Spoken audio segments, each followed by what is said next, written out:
Lui, c'est le propriétaire d'Ovarium, de Spa Ovarium. Donc, ça fait... depuis les années 2000, je le connais parce que j'avais besoin d'assistance de mes athlètes olympiques. Comme mes premiers athlètes ont été Kwaku Boateng en saut en hauteur et Yanno en saut en longueur. Donc, il m'avait beaucoup aidé. Il a aussi aidé Hank Palmer, Kimberly Hyacinthe. Il y a même Benny Surin qui a été là. Écoute, il y a tellement d'athlètes qui ont été justement relâchés, relâchés, en faisant des bains flottants et autres technologies. Donc aujourd'hui, on va parler un peu du chemin que fait Bernard depuis qu'il est tout jeune. Premièrement, t'es né où? Tu viens de où? Quelle école? Puis raconte-nous le début. Je suis né sur le plateau. J'étais à Saint-Pierre-de-la-Vert avec des membres de Beau Dommage, même âge, même classe. OK. Et j'ai toujours été intéressé par l'évolution. Et l'évolution amène des changements rapides de plus en plus. Ben oui. Et qu'est-ce qu'on a pour être plus intérieur, pour aller dans la nouveauté? Parce que vu qu'il y a tout le temps de la nouveauté, comment on sort du cadre? Il y a la méditation, qui est une technique ancienne, qui a marché tant que ça n'allait pas trop vite. Ça marche encore aujourd'hui, puis à merveille. Par contre, il y a beaucoup de gens qui n'ont pas le temps de l'apprendre, la méditation, qui n'ont pas la patience, qui n'ont pas la croyance, parce qu'avant d'avoir un résultat, il faut mettre de l'effort, puis là, on ne sait même pas qu'est-ce que ça va donner.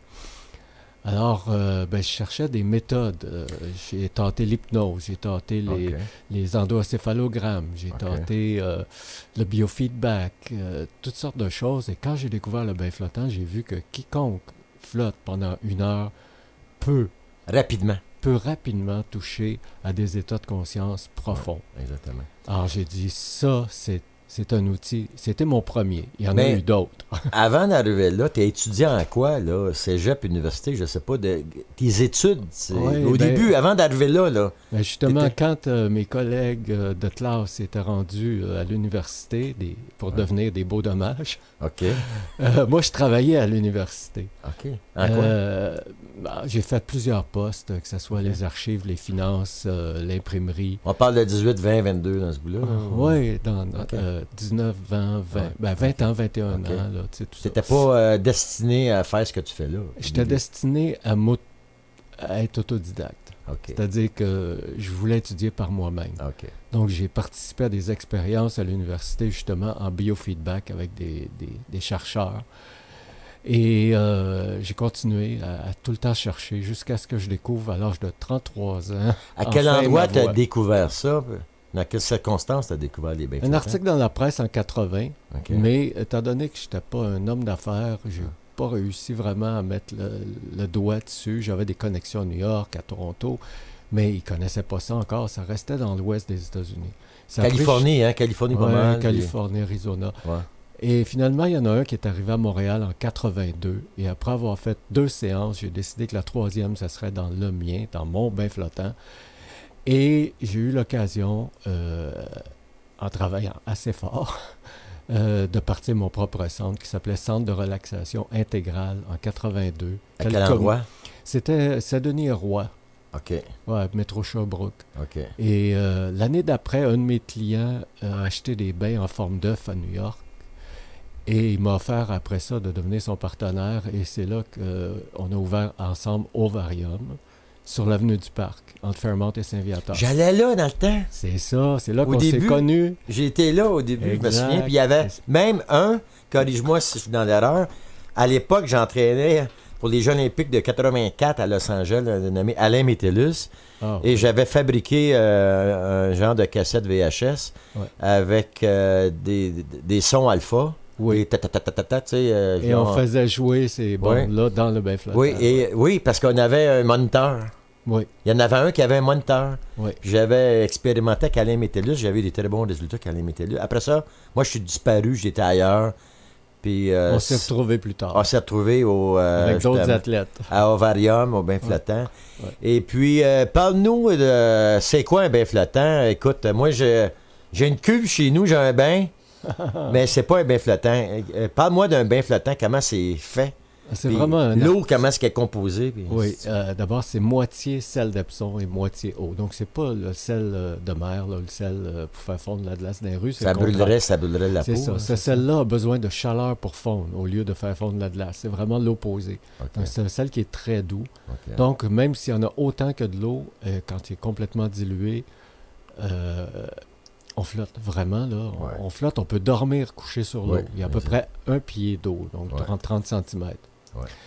Et c'est exactement la température du corps. Et idéalement, on flotte en silence et à la noirceur. Maintenant, bien certainement, nos bains flottants sont faits pour tout le monde et on a de la musique et de la lumière. Et une porte facile à fermer. Pourquoi fermer? Parce qu'on garde notre chaleur près de notre corps. OK, c'est pour ça. OK. C'est pour ça que il y a des bains maintenant aujourd'hui qui arrivent à faire une approximation qu'on ne sent pas trop la différence OK. entre la ligne d'eau et la ligne d'air. Sauf que dans le bain flottant fermé de l'ovarium, dans les bains flottants, parce qu'on en a 6, on ne sent vraiment pas la différence si on ferme la coquille. Et ça s'ouvre très facilement parce que j'ai développé un système de poulies et contrepoids qui fait qu'on peut garder la porte où on veut. Okay. Elle va rester là et ça se bouge d'un doigt. Oui, parce qu'il y a des gens qui ont une appréhension, hein, qui ont peur d'être dans un environnement fermé. Exact. Il y en a, tu sais. C'est ça. Ça mais écoute, on a vu tellement de claustrophobes qui ont osé essayer.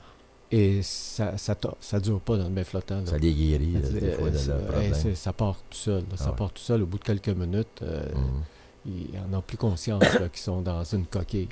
Parce qu'on se sent vraiment tellement libre. On se sent dans l'univers. Ben, c'est un état d'apesanteur. Hein? On a l'état d'apesanteur et un état de liberté interne. On retrouve notre liberté interne. Le rythme naturel de la personne. Oui, parce que là, il n'y a plus rien de l'extérieur qui vient nous agresser. On est vraiment dans notre cocon. Oui. Et moi, écoute, regarde, c'est ça, c'est que j'ai rencontré des maîtres de méditation dans ma vie, dont un qui travaillait aux Nations Unies. Son nom, c'est Sri Chinmoy. Ah oui. OK, je l'ai rencontré à 3 reprises. Et j'avais posé une question une fois. J'ai dit, c'est quoi la différence entre prier et méditer? Puis lui, il avait déjà médité sa question. Il m'a répondu bien simplement. Il dit, la différence entre prier et méditer est la même que entre demander et écouter. Exact. C'est tout. Tiens là, Cabarouette, il a raison. Parce que c'est de faire le vide qui est dur. Faire le vide. Et qu'est-ce qu'on écoute? On écoute, quand on commence à écouter, vraiment, on entend notre conscience habituelle qui n'arrête pas de tourner en rond, le petit hamster dans notre tête qui a tout le temps quelque chose à raconter.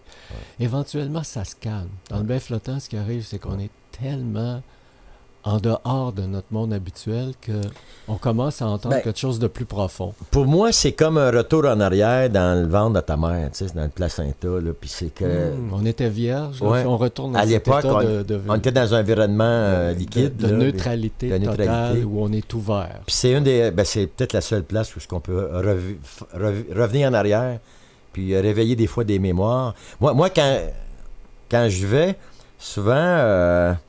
j'ai en anglais des twitch. Par exemple, dans le cou, là, je peux avoir un muscle qui débloque.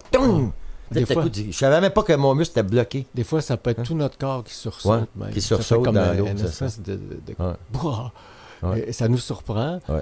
Et c'est vraiment plaisant quand même après, parce qu'on sent qu'on a relâché quelque chose. Et on n'a rien fait pour.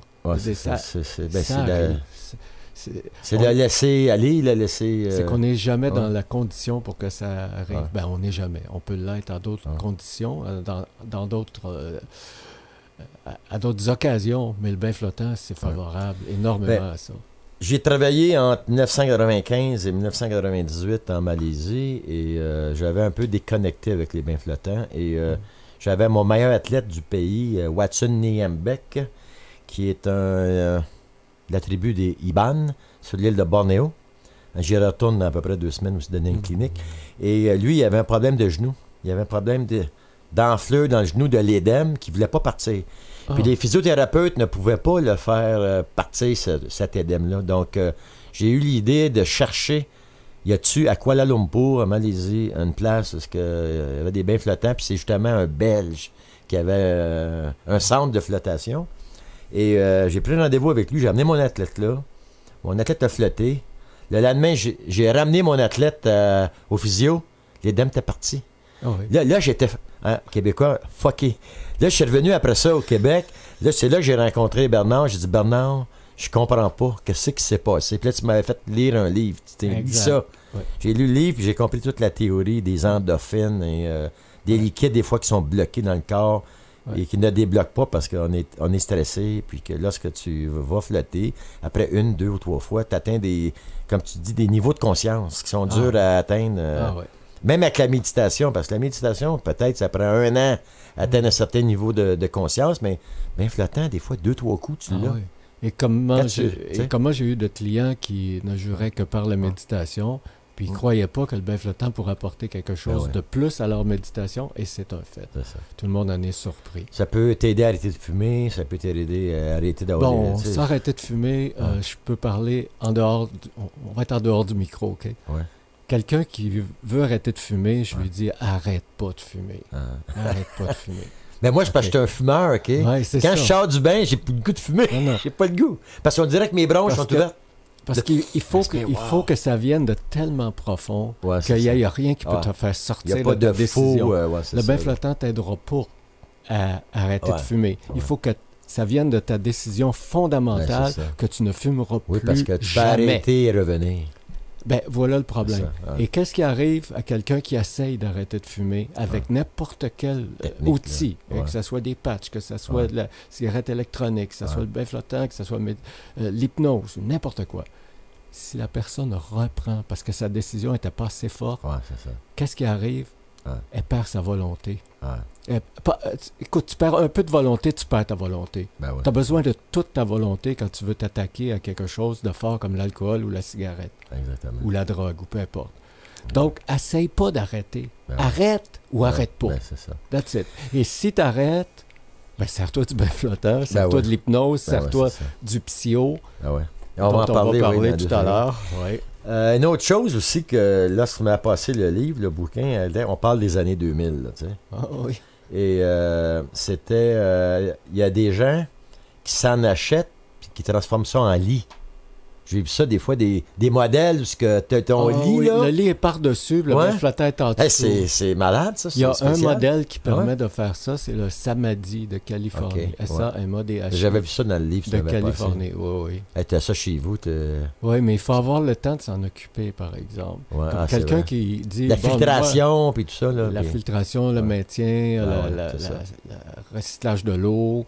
tout ça, le maintien de la température qui doit être au 10e de degré proche. C'est ça, c'est... Alors, évidemment, c'est automatique, mais il faut quand même que tu vérifies ton affaire. Exactement. Il y a de la maintenance à faire, tu sais. Oui.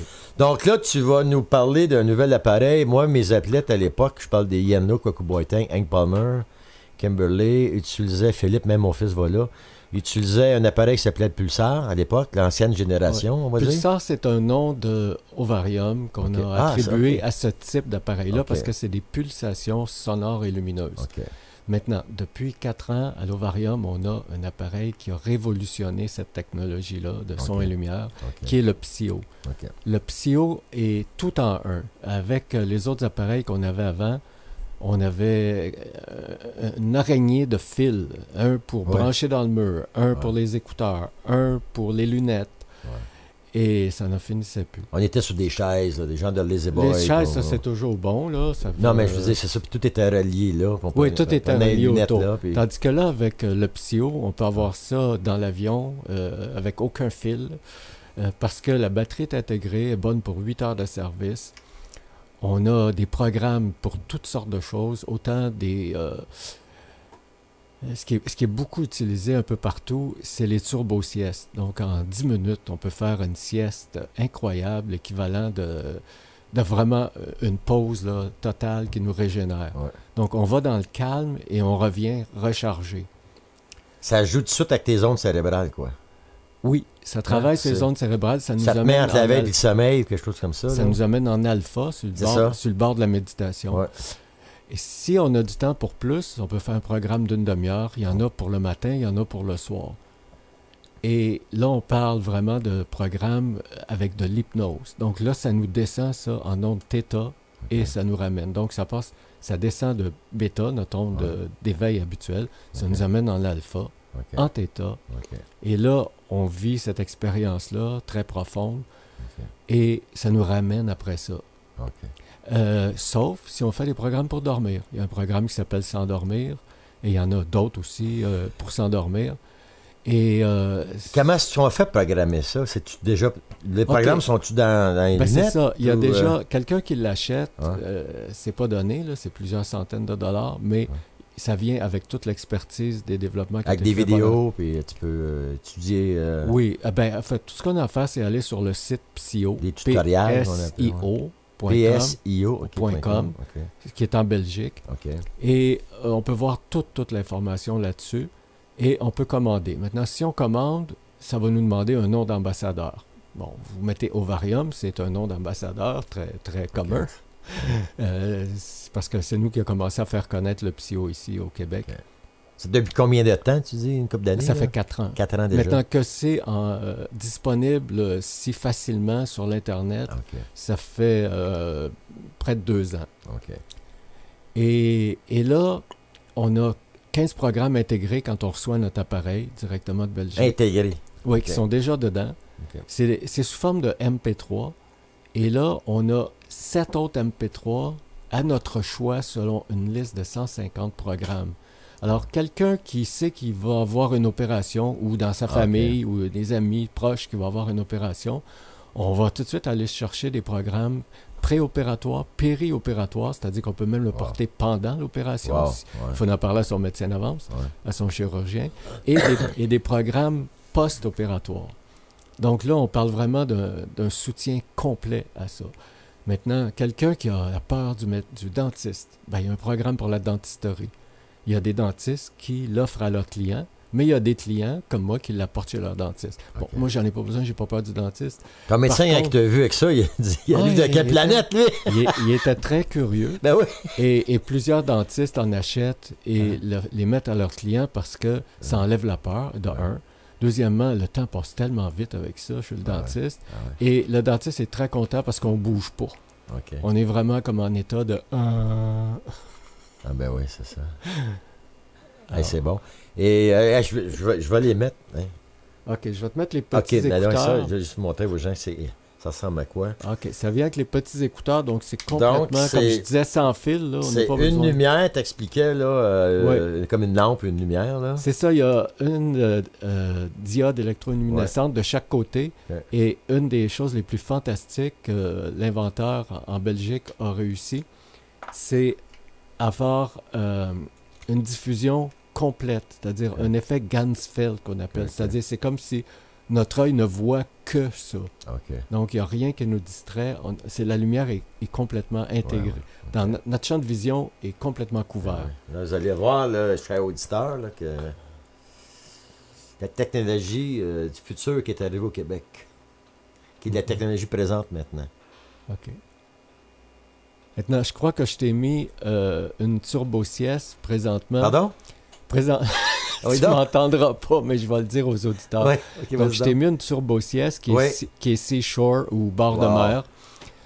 Donc le bord de mer, ce qu'on voit, ceux qui peuvent voir les lumières, ceux qui l'ont sous forme télévision, vont voir qu'il y a du rouge et du bleu.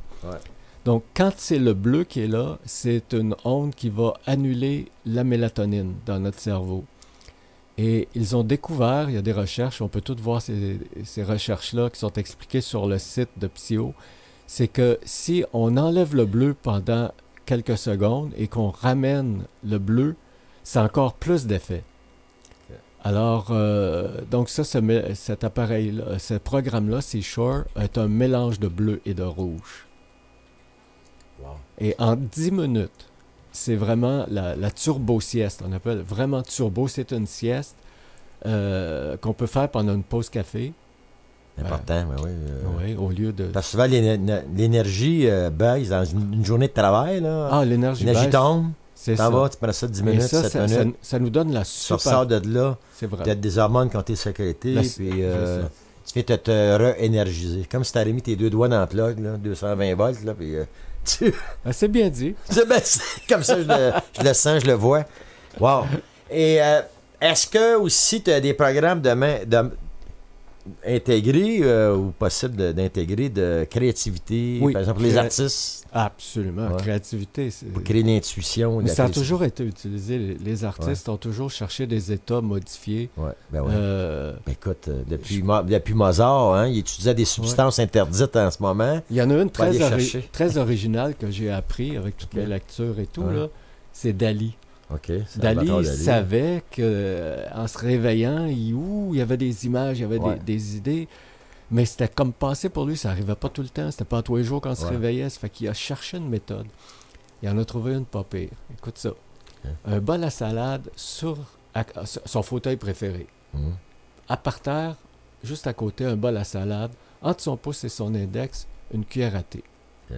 Et là, il fermait ses yeux, puis il se laissait respirer, puis écouter sa respiration. OK. Mais à un moment donné, là, t'es rendu assez détendu que tes doigts, ils tiennent plus la cuillère. Elle Ok. tombe dans le bol à salade. Là, ça fait ce son-là, hein, qu'on imagine. Ouais, ouais. Et lui, il savait que ce son-là, il était dans la zone. Ah ben oui, c'est vrai. Parce He que was in the zone. ça veut dire Ah. que là, Je sais pas comment inconsciemment, il relâchait Oui, c'est ça. les muscles de ses doigts. Ouais, Et là, ça voulait dire qu'il était justement dans il- l'alpha ou le theta. il ou était dans l'alpha, dans sur le bord l'alpha, du theta, la zone il de était- créativité. Exactement. Là, il pouvait C'est ça. écouter ce qui se passait ou c'est les images. Alors Lui, aujourd'hui... c'était un grand peintre, hein, Dali. Donc, Exact. Alors il aujourd'hui, pourrait- quiconque peut c'est aller bon. chercher sa c'est créativité. génial quand même comme idée. Donc, il y a des programmes spécifiques pour la créativité Ouais, ouais. avec le psyo, mais OK, presque tous les programmes t'amènent là aussi. OK, OK. Mais disons qu'il y en a plus spécifiques, plus sous forme d'hypnose pour t'amener dans Est-ce cet que, état. je sais pas, est-ce qu'il y a des grands artistes ou des astronautes ou des Ben, si tu pilotes vas- où il y a si des tu gens... vas sur le site Ouais, de Psyo, ok. tu vas voir Qui où ça en est utilise? rendu. Et la Ouais. NASA en a un. Ben, c'est ça que je Et- pensais. Parce Suite. que, bon, écoute, Hey, t'es dans l'espace, là, mais... ben, écoute, une journée passe en 14 minutes ou quelque chose comme Ouais, ça, c'est ça. dans l'espace en haut. Alors, eux autres, ils connaissent pas le jour et la nuit. OK. Alors, comment est-ce qu'ils arrivent pour avoir un rythme circadien dans lequel on est né Mhm. et dans lequel ils vont revenir un jour, mais comment tu règles ça sur la station Ben ouais, spatiale? c'est ça. Alors, évidemment, ils ont un psyo là-bas. Ben ouais, Et c'est puis, ça. il étudie comment est-ce qu'ils vont pouvoir l'utiliser au maximum. Ben, exactement. Évidemment, on entend parler des résultats de ça seulement qu'après. Ben ouais, c'est ça, Mais exactement. on peut te certifier que la NASA est sur le Ben, psyo. J'imagine aussi tous les gens qui vivent des grands stress, des rythmes cardiaques élevés, des stress, il y a mettons un grand athlète, un geste à accomplir, ou un politicien, écoute, on a vécu il n'y a pas longtemps avec des politiciens qui ont des discours à faire, puis c'est pas évident, là, puis il y a un stress immense qui peuvent C'est ça. s'emparer d'eux autres. Ah. Puis il faut qu'ils reviennent à une zone un peu neutre pour pouvoir dire le discours qu'il y a à faire ou performer. Comme Donc, les c'est- athlètes. Ben, comme les athlètes. Ben, c'est ça. c'est Comme autre niveau. un performeur en cirque, par exemple. Tu sais, au cirque, tu as une chance. Comme en saut en hauteur, tu as 3 chances. Passer à bord. Mais en cirque, là, ils t'appellent, tu y vas, tu as une chance. Mais j'ai suis beaucoup prêt. d'athlètes, mais j'ai beaucoup de gens de cirque, de danse, Ben ouais. qui viennent du milieu. Tu sais que tu avais des joueurs de hockey, même du Canadien, il y a une couple d'années. Ouais. Il y en avait un grand, là. ouais, Tu sais, je dirais pas de nom, mais il y avait un grand joueur de hockey qui allait là. ouais. Puis des artistes, des chanteurs, des comédiens, Ouais. des hommes d'affaires. Que tout le monde Le, peut bénéficier de programmes comme ça. le premier qu'on a entendu parler dans les années 80, c'était les Dallas Cowboys, OK, qui ouais. avaient leur propre bain flottant. Ouais, c'est ça, ouais. Ouais, et ça n'a pas arrêté, là. On Exactement. peut tu sais. voir ce... Ben ouais. on peut voir Donc, on a Stéphane Allenger, le co-animateur, président de la Fondation Équipe Québec, qui vient d'arriver. Ça va bien, Stéphane? Bonsoir, messieurs. Bonsoir, Stéphane. Bonsoir, ça va, Daniel? Comme Donc, Bernard Meloche qui est avec nous. Qui oui, fait oui, plaisir. ben oui. Et écoute, je trippe ce soir.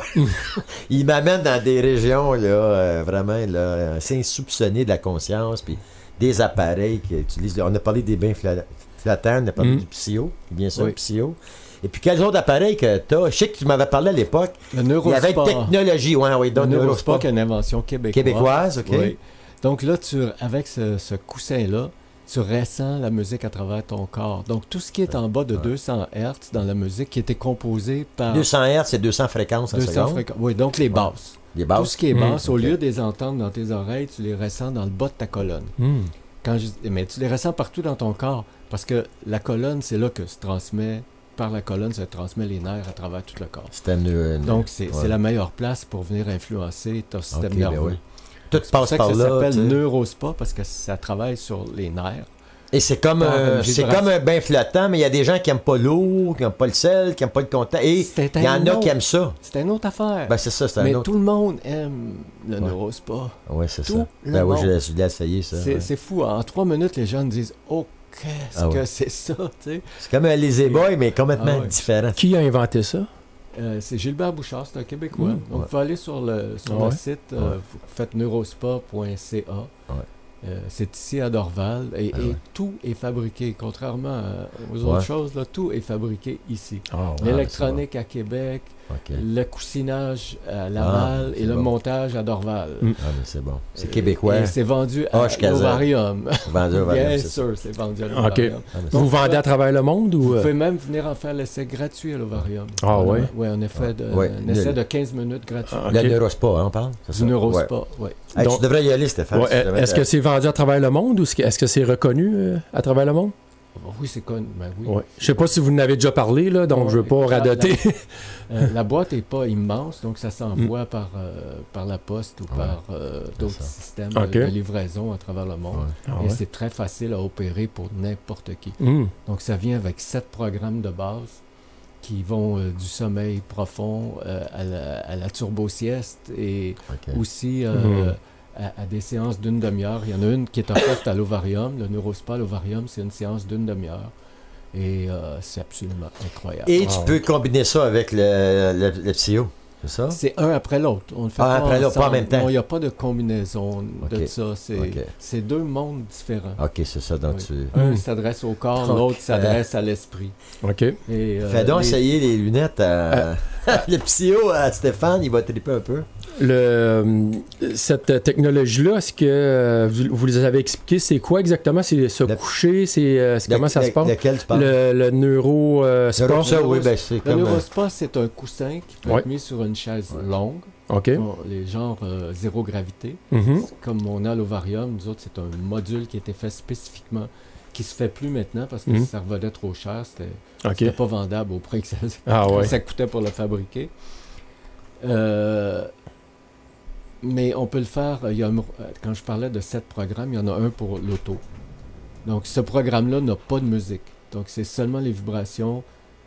C'est encore des vibrations musicales, c'est-à-dire que chaque note est jouée sur un clavier, dans les graves, pour qu'on le ressente dans son corps. Mais il n'y a pas de haute dans ce programme-là pour l'auto. Par contre, quelqu'un qui voyage pendant 1 heure, 2 heures, il arrive au bout de sa destination, puis il est plus reposé que quand il est parti.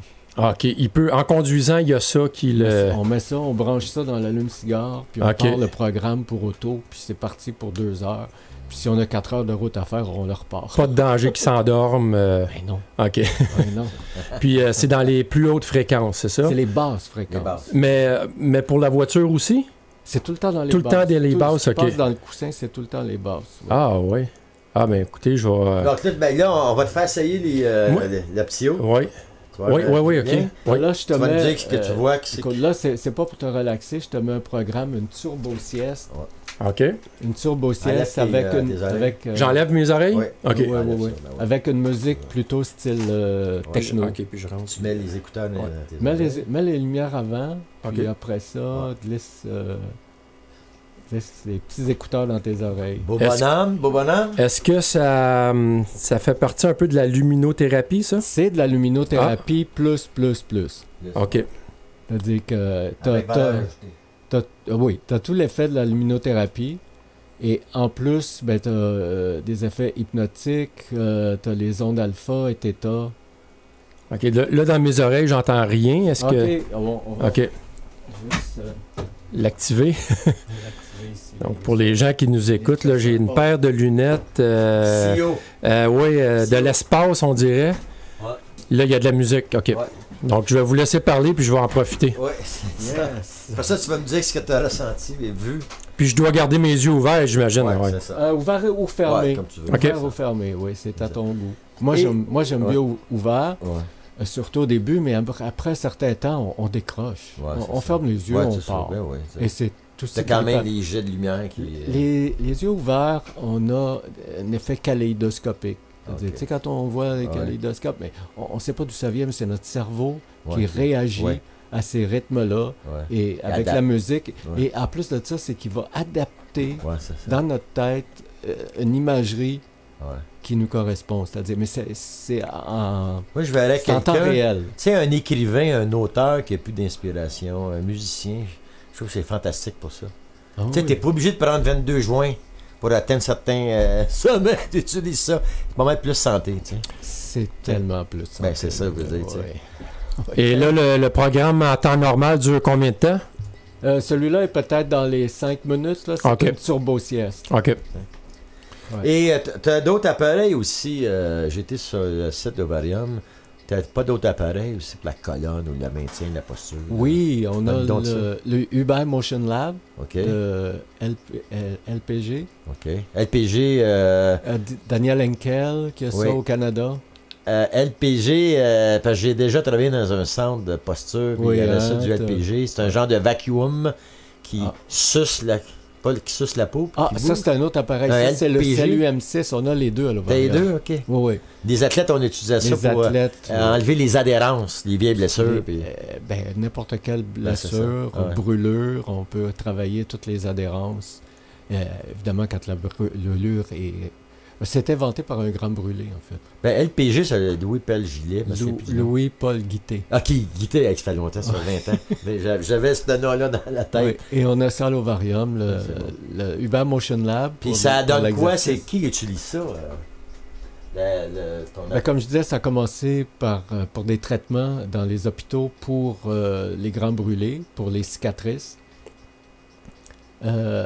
Ça a vite été vers l'esthétique, parce que ça travaille aussi sur la forme du corps et les vergetures, tout ce qu'on peut imaginer. Oui, c'est vrai.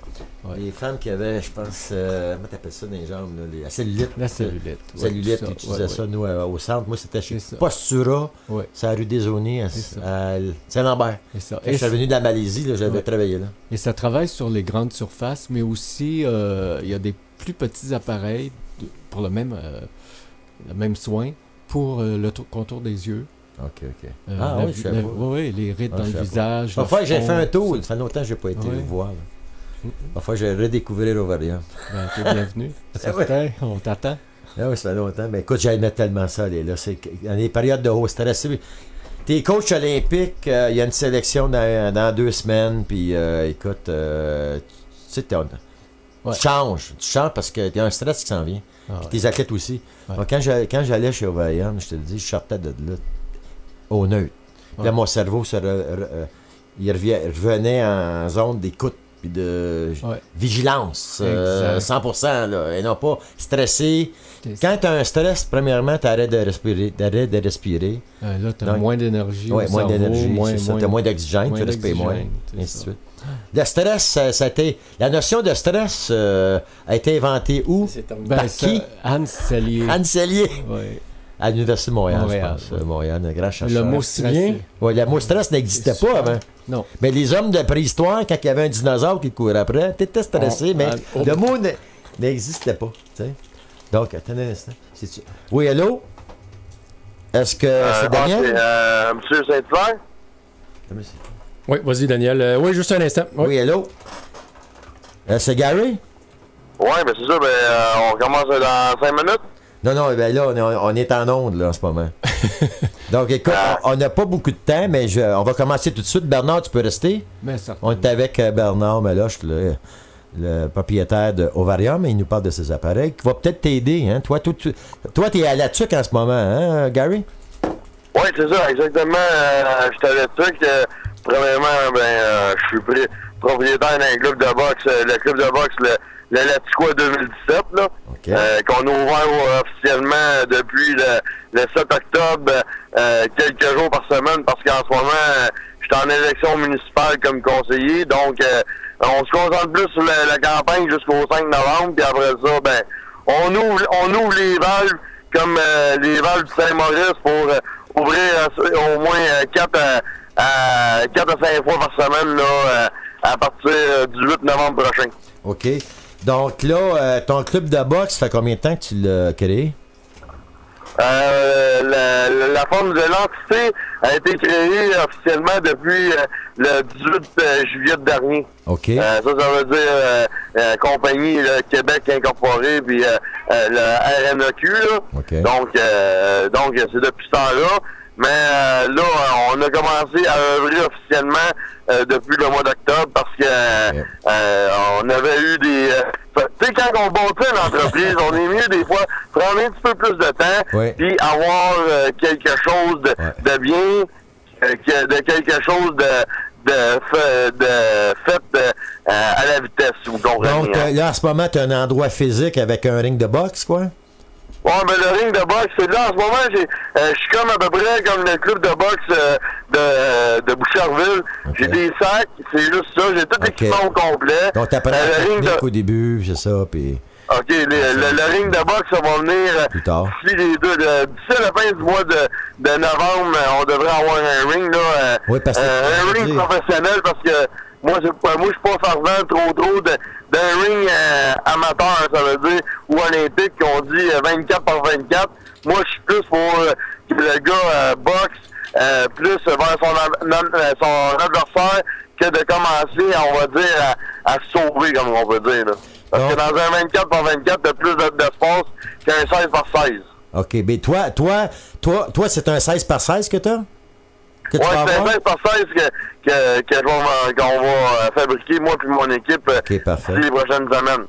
Bon, mais c'est le fun. Et puis, les entraîneurs, ça va être toi et qui là-bas, au club? Ben là, en ce moment, on est une équipe de 3.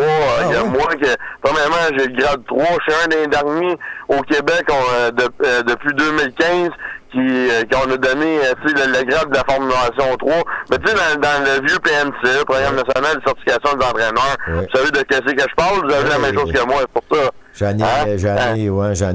J'en ai donné beaucoup, tu sais, aussi des stages de PNCE à l'époque avec Michel Gagné qui avait été le précurseur au Québec là, pour les PNCE. Oui, c'est ça.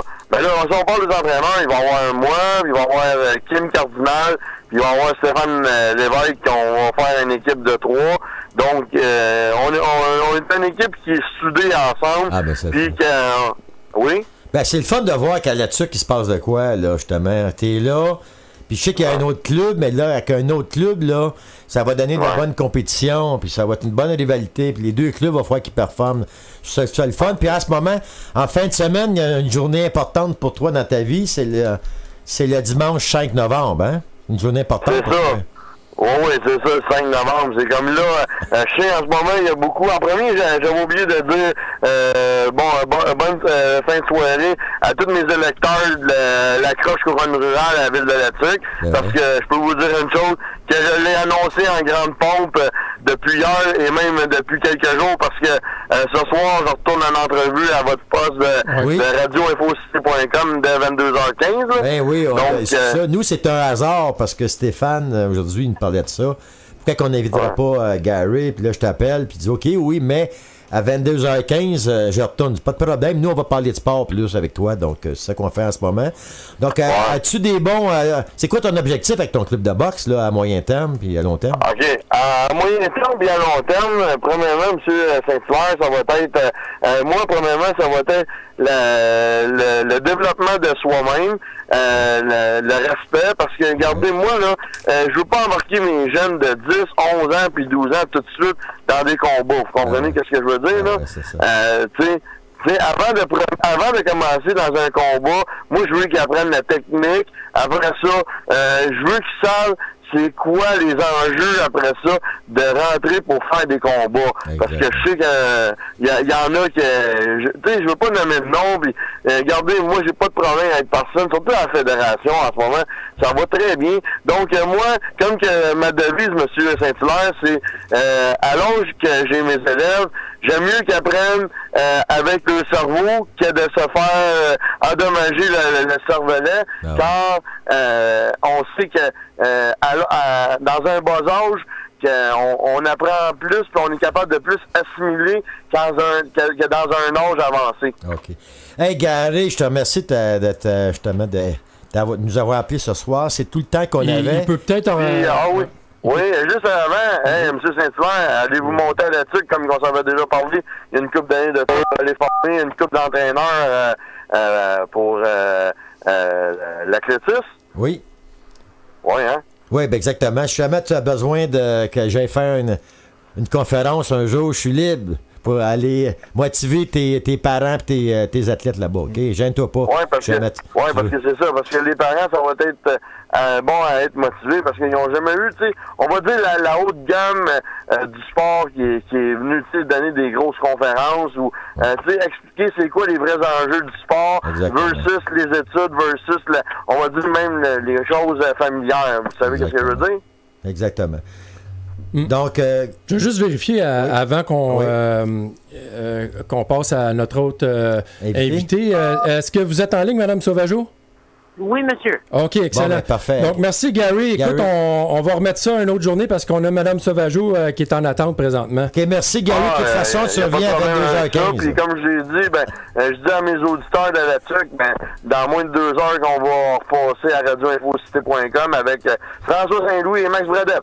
OK. Merci, Gary. Merci bien, Gary. Allez, merci.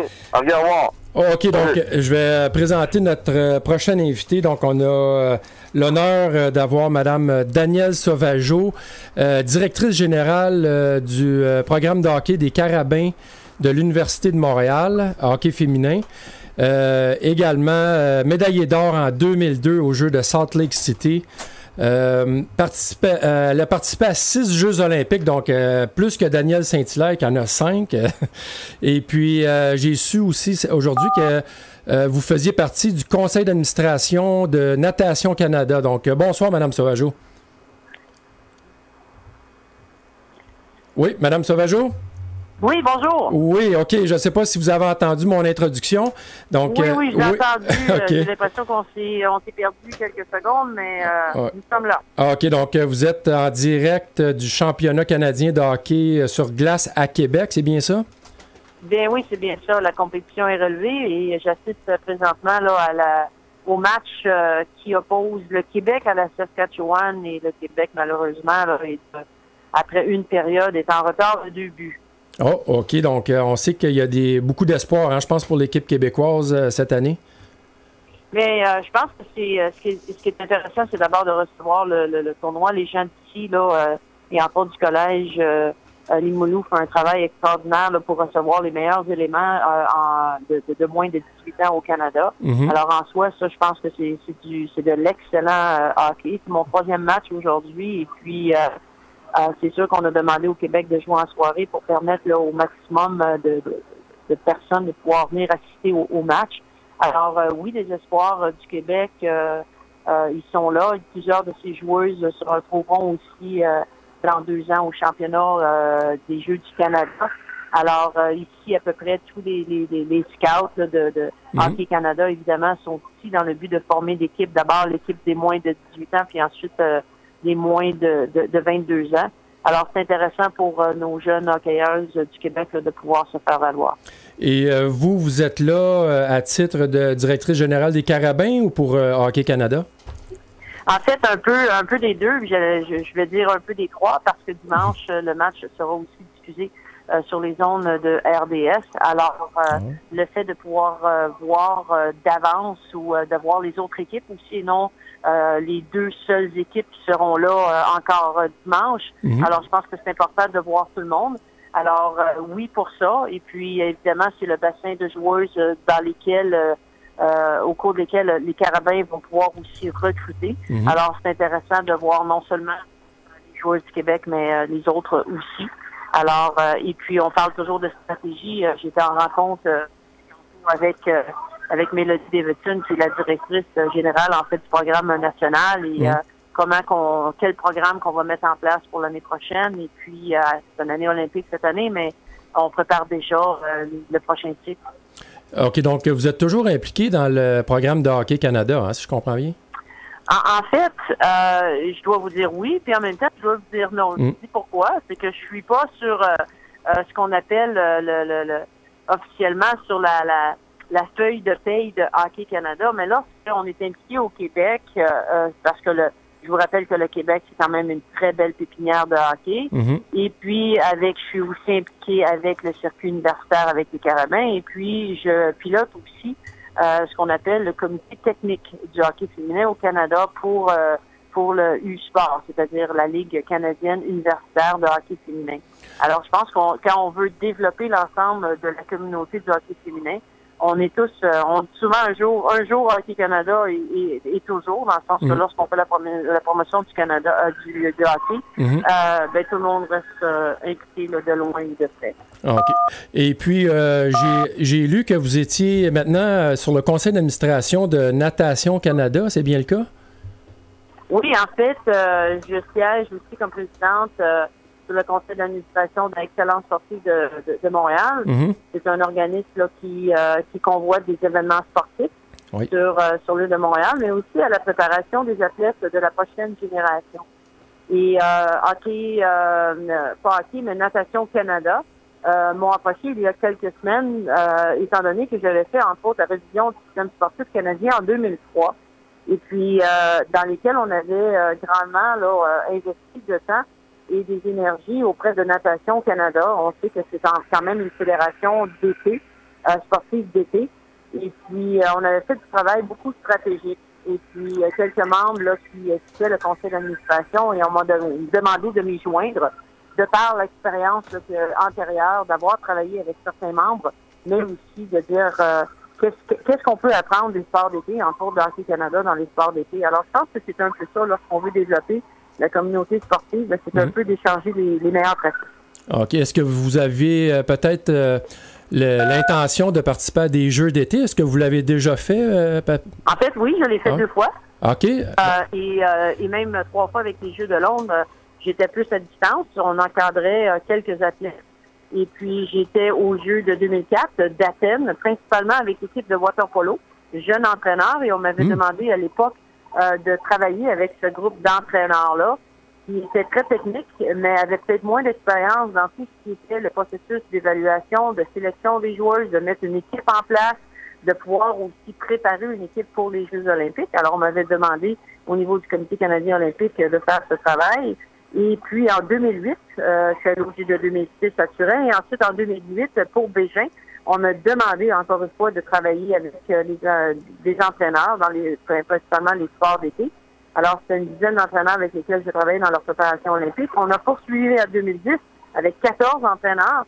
Alors, c'est un peu là, de partager les meilleures expériences et de pouvoir accompagner les entraîneurs dans leur développement et préparation olympique. OK, très bien. On va revenir au hockey, votre spécialité, j'imagine. Au niveau du hockey féminin québécois, nous, à la Fondation Équipe Québec, on a beaucoup de questionnements toujours par rapport à la présence des joueuses québécoises. Comment vous évaluez le hockey québécois maintenant en 2017? En fait, en 2017, on continue d'être une pépinière, d'abord pour les circuits collégiaux et universitaires, et puis évidemment, on a des beaux succès là, avec nos équipes Québec. Je vous rappelle qu'au dernier jeu, les Jeux du Canada, le Québec a remporté la médaille d'or. Alors, avec les mondes Trévisan, qui est maintenant avec Montréal, il y a Isabelle Giguère. Donc, ça, c'était les vedettes de ce groupe-là. Alors, on continue évidemment à vouloir les développer. Cependant, ce qu'on observe, malheureusement, c'est que au Québec, entre autres, il y a 8 équipes, si je ne me trompe pas, quand on parle de midget. Oui. Et puis, donc, il y a moins d'équipes midget qu'il y a d'équipes collégiales. Alors, c'est sûr que là, ce qu'on est en train d'observer, c'est un peu la formation d'une pyramide à l'envers. Et ce qu'on souhaite, c'est de continuer à développer la base. Alors, je pense que le Québec, le développement du hockey féminin au Québec est rendu à une croisée des chemins et on se doit de regarder qu'est-ce qu'on peut faire pour développer nos 13, 14, 15 ans, avant même, en fait, qu'elles décident vers quel collège elles continueront. Alors, c'est sûr que la plupart des joueuses midget vont se retrouver au collégial et ensuite au niveau universitaire. Mais je considère qu'on perd encore trop de joueuses 13, 14 et 15 ans qui, pour plein de raisons, abandonnent le hockey. Je pense qu'il faut le regarder. Là, si je comprends bien, au niveau midget, on joue au niveau civil et après ça, on rentre dans le réseau scolaire au collégial. C'est bien ça? C'est un peu ça. Et puis, je pense que Si on regarde le niveau le niveau civil versus le niveau scolaire, si on regarde, par exemple, ce qui se passe chez les garçons, je pense qu'il faut regarder l'environnement et se dire qu'est-ce qui répondrait adéquatement aux besoins du hockey féminin présentement. Et j'ai eu l'occasion, entre autres aujourd'hui, de parler à plusieurs intervenants qui sont impliqués au niveau du midget et aussi du collégial. Alors, je pense que c'est intéressant parce que la plupart, justement, des intervenants sont ici cette semaine. Et puis, la plupart proposent des solutions.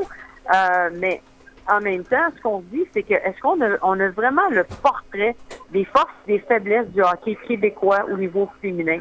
Et je vous dirais que la plupart de ces gens-là me disent que non, il y a encore du travail d'information à prendre pour arriver à proposer des solutions qui seront évidemment non seulement à court terme, mais à moyen terme.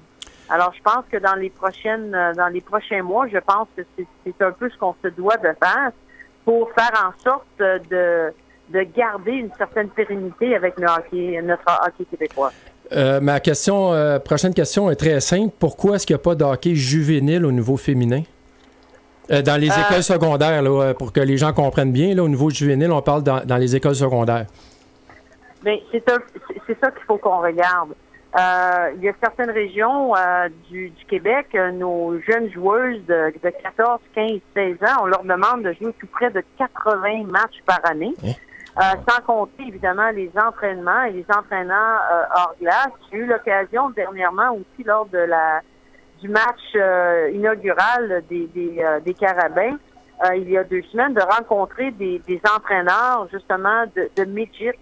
Et puis qui me disait qu'il y avait plusieurs de ces joueuses qui étaient blessées de par justement le surentraînement du hockey scolaire et du hockey civil, parce que bien des joueuses font partie de 2 équipes. Okay. Alors c'est beaucoup demandé à nos joueuses sur le plan évidemment physique, mais aussi il faut se rappeler que ce sont des jeunes qui vont encore à l'école et on veut garder à l'école le plus longtemps possible. Alors je pense qu'il faut regarder ça parce que votre question est pertinente et vous avez même la réponse dans la question, c'est qu'on doit regarder qu'est-ce qu'on fait avec le hockey scolaire féminin. Parce que moi, je proviens un petit peu du milieu du football, puis on sait que c'est un grand succès au niveau scolaire, mais il y a toujours encore une espèce de compétition. Il y a quelque chose qui se passe au niveau de la compétition entre le civil et le scolaire. J'imagine que c'est la même chose au hockey. Oui, beaucoup. Le hockey a d'abord été développé au niveau civil et je pense que c'est pas un secret pour tout le monde de voir ce qui s'est passé au niveau masculin lorsqu'il y a eu de plus en plus de ligues scolaires qui s'est développées pour répondre à un besoin. Oui. Et il faut pas que le hockey civil soit en compétition avec le hockey scolaire. Il faut se rappeler des raisons pour lesquelles nous sommes encore des intervenants en matière de hockey, c'est pour le jeune et la jeune hockeyeuse. Exact. Alors, la compétition, je pense qu'elle n'a pas sa place au niveau des ligues. On se doit de regarder le besoin de la jeune hockeyeuse et de pouvoir la supporter dans son développement académique et sportif. Les joueuses qui jouent près de 80 matchs par année, est-ce que c'est par choix ou est-ce qu'elles ressentent la pression de devoir jouer dans 2 ligues? C'est pas la pression, mais lorsqu'on veut se développer, on va dans une académie de hockey ou on va dans un programme de hockey. Alors, on est sur la glace tous les jours. Et c'est souvent que des entraînements qu'on a au niveau scolaire. Donc, pour pouvoir jouer, on se doit de jouer avec une équipe dite civile. Alors, c'est l'intégration des 2 réseaux. Alors, c'est pas nécessairement par choix ou par pression. C'est que la jeune hockeyeuse veut se développer, donc elle fait le choix d'aller dans une école qui offre un programme de sport-études, mais elle doit aussi continuer à jouer. Donc, évidemment, elle va joindre une équipe qui soit du 2A ou du 3A pour pouvoir continuer à se développer. Alors, eux, c'est comme un jeune, il pourrait être à la glace tous les jours, 2 fois par jour, il est très heureux. Mais en même temps, est-ce qu'on rend service à ces joueuses et ces joueurs-là en n'intégrant pas, justement, les ressources qu'on peut leur offrir? Et évidemment, de gérer le volume et le nombre de fois qu'elles sont sur la glace par année. Je suis en compagnie de Daniel Saint-Hilaire. Donc, Daniel, tu ne te gênes pas si tu veux intervenir. Daniel, l'autre Daniel, Sauvageau, bonjour. Bonsoir. Bonjour, monsieur. Bon, au niveau de la récupération, de la régénération, ça ne doit pas être évident chez des adolescentes de jouer autant de matchs que ça, je pense. Ah non, c'est pas évident parce que, bon, elles sont en pleine période de croissance. Exact. Elles doivent consacrer, oui, beaucoup de temps à la récupération, de bien dormir. Oui. Et avec le nombre d'entraînements, le nombre de matchs, le voyagement qui est rattaché à tout ça, et puis il y a de l'étude à faire entre tout ça. Oui. Alors, je pense qu'encore une fois, on veut pas brûler et je pense qu'il faut regarder, est-ce que c'est une raison aussi à laquelle quelques-unes d'entre elles laissent le hockey, parce qu'à un moment donné, c'est peut-être trop. Alors, je pense qu'il y a plusieurs... Les intervenants que je rencontre sont passionnés. C'est du temps qu'ils donnent au hockey féminin. Vous savez autant que moi que c'est pas des gens qui sont rémunérés. C'est des gens qui tentent d'investir dans la jeunesse et dans les leaders de demain. Alors, tout le monde fait ce qu'ils peuvent, mais maintenant, je pense qu'on doit prendre un peu plus de leadership et de dire qu'est-ce qu'on veut se doter au Québec pour notre hockey féminin. Et je pense que ce que j'entends de par les niveaux, c'est qu'il n'y a pas une seule vision présentement, mais il y a plusieurs solutions qui sont mises sur la table, mais qui n'est pas intégrée à l'intérieur d'une vision qui plaît à tout le monde. OK. Est-ce que tu entrevois un autre sommet de hockey ou par quel moyen tu peux arriver à faire évoluer ou changer les choses? Mais je pense que dans un premier temps, on se doit de ce que moi j'appelle là en matière stratégique de vraiment mapper, c'est-à-dire c'est quoi vraiment la situation du hockey féminin au Québec, d'avoir vraiment un portrait et que l'ensemble des intervenants de chacune des régions d'abord et certains niveaux puissent pouvoir s'exprimer. Et ensuite de regarder c'est quoi les grandes stratégies, qu'est-ce qu'on veut se doter. Et lorsque les grands principes directeurs seront acceptés par tout le monde, et là on pourra regarder vraiment au niveau des solutions. Est-ce que ça passe par un sommet des sports de 2-3 jours? Est-ce qu'on se donne de dire, prenons un échéancier puis un calendrier de rencontres qu'on pourra avoir dans les prochains mois, les prochaines années, et de dire maintenant on veut... et lorsque je regarde ce qui se passe en Ontario, j'ai l'impression qu'on est en train de prendre un certain retard. Et ça serait dommage. Donc, on voit concrètement sur la glace que le Québec quand même produit des joueurs exceptionnels, que ce soit de vous jusqu'à Marie-Philippe Poulain.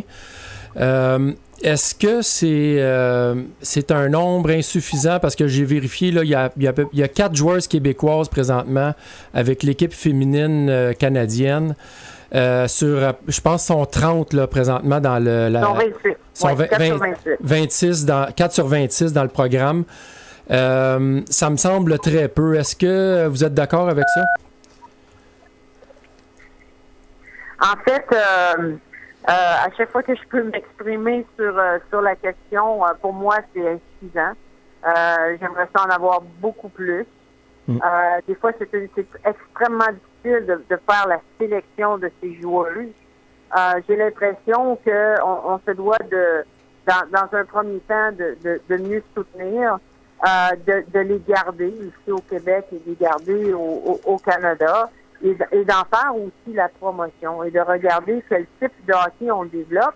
Et évidemment, c'est quand même 4 sur 26, c'est quand même un ratio de 20.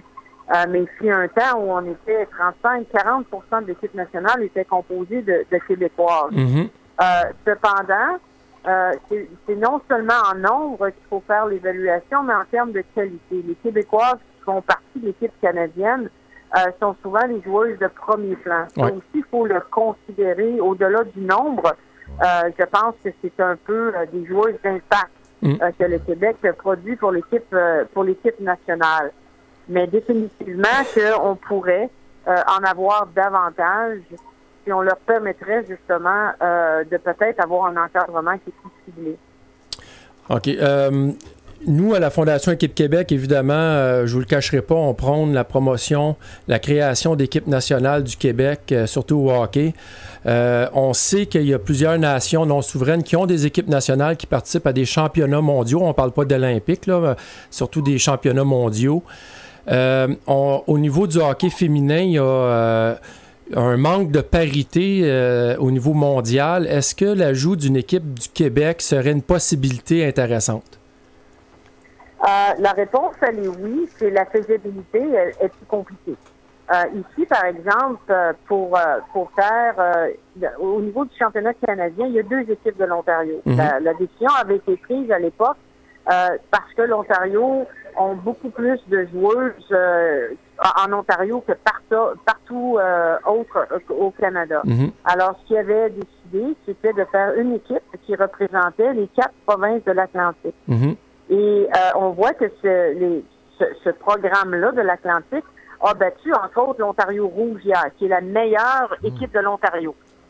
L'Ontario est composé de l'équipe rouge et de l'équipe bleue, qui est un peu plus jeune. Donc, techniquement, l'équipe des rouges est meilleure. Alors là, on regarde que l'Est du Canada s'est développé. Alors, peut-être que dans 4 ou 5 ans, on va avoir 2 équipes de l'Atlantique et on va tomber seulement qu'à une équipe de l'Ontario. Okay. Alors, on s'est servi des endroits où il y avait de plus de joueuses pour pouvoir pour avoir 2 équipes. Alors maintenant, pour revenir à votre question sur la scène mondiale, ce qui est intéressant, c'est de dire est-ce qu'on pourrait avoir une équipe du Québec? C'est sûr que là, si je posais la question à l'Ontario réclamerait d'avoir sa propre équipe parce que, évidemment, à cause du nombre que je vous parlais tantôt.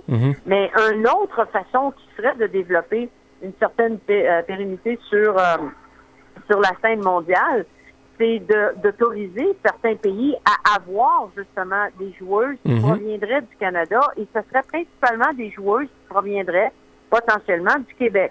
Alors, on l'a vu chez les garçons, l'Italie avait plusieurs Québécois, la France a plusieurs Québécois, l'entraîneur et même le directeur du hockey français vient du Québec, de la région de Trois-Rivières. Alors, je pense que ça pourrait nous permettre de développer, évidemment, ou d'assigner plus de joueuses québécoises sur la scène mondiale.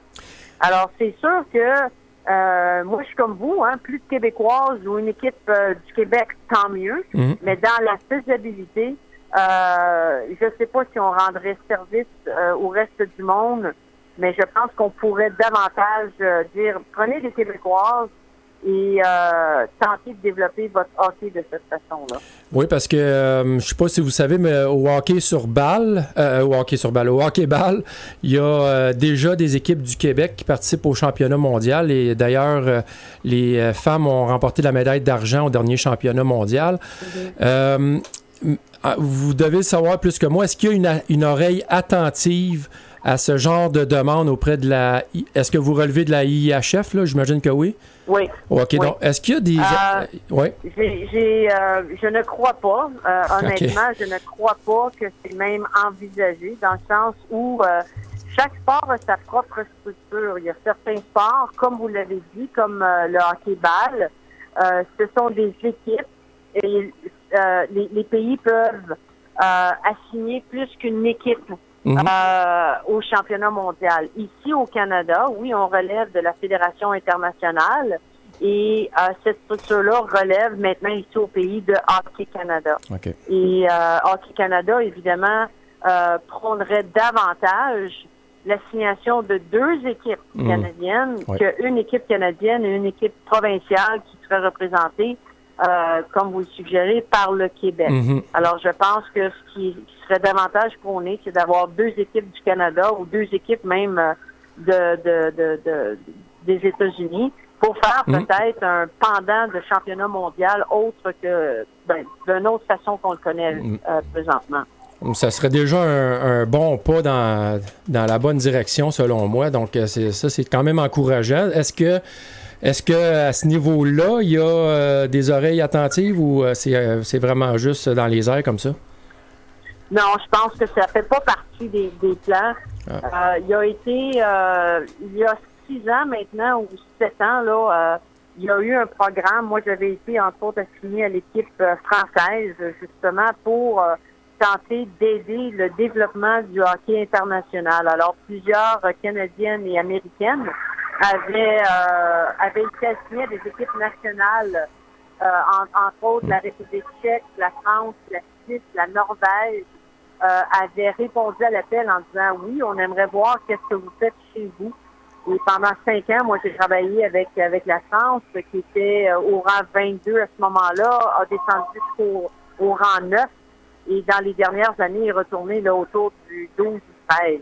Alors, c'est davantage là, d'assigner, de faire venir même des... Oh. On est encore là. Oui, on vous entend moins bien, Mme Sauvageau. Je ne sais pas si vous nous entendez, là.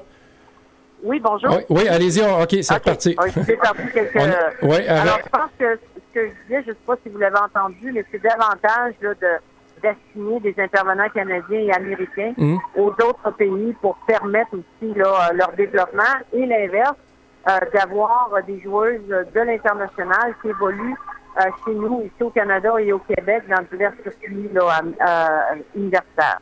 OK. Donc, un grand merci pour vos réponses. Là. Ça a été très, très éclairant. Daniel, as-tu une autre question? Oui, bien, j'espère, Daniel, qu'un jour, tu vas revenir dans les grandes stations pour être analyste de hockey professionnel. On espère tout ça, là, comme dans le bon vieux temps, là. Comme il y a une couple d'années. Beaucoup de vos souhaits. Souvent, on dit que lorsqu'on lance quelque chose dans l'univers se conspire. Alors, moi, je suis on dit souvent à un téléphone de distance. Alors, d'abord, vous gênez pas. Et puis, en même temps, j'aimerais bien aussi. Alors, écoute, en parlant, moi, je suis un peu comme ça que les portes rouges. Ouais. Moi, je suis un entraîneur. Écoute, j'ai été à 5 Olympiades olympiques comme coach d'équipe canadienne. Puis je sais qu'en tant qu'entraîneur d'élite internationale, tu es une des meilleures coachs au Canada au niveau de compétences, au niveau de connaissances. Donc, j'espère qu'un jour, tu vas avoir ta chance. Ça, c'est mon message. Bien, merci beaucoup, monsieur. C'est très apprécié. Merci. Merci beaucoup pour votre temps. À la prochaine. Merci, à bientôt. Oh, bye-bye. Ouais. Au revoir. En tout cas, c'est wow. ça qui est ça. Donc, écoute, elle, si je le dis, c'est une top, OK? J'espère qu'elle va avoir sa chance. Puis elle mérite sa chance, puis je pense que... Il faut tu qu'elle... pèses tes mots, on dirait. Il faut tu qu'elle pèses des... tes mots. Ben... C'est parce que, écoute, il faut être direct, c'est une femme. OK, je vais être direct, moi, c'est une femme, puis c'est pas parce que c'est une femme qu'elle n'a pas à avoir sa chance, parce que je suis sûr qu'elle en connaît pas mal plus qu'une couple de journalistes et compagnie. Donc, j'espère qu'elle va avoir ça. Elle l'a prouvé, je pense que c'était à RDS dans le temps, il n'y a pas de doute là. Elle a été entraîneur, elle a gagné des médailles dans un grand championnat du monde, Jeux olympiques. Elle n'a plus rien à prouver, cette femme-là. Elle a juste...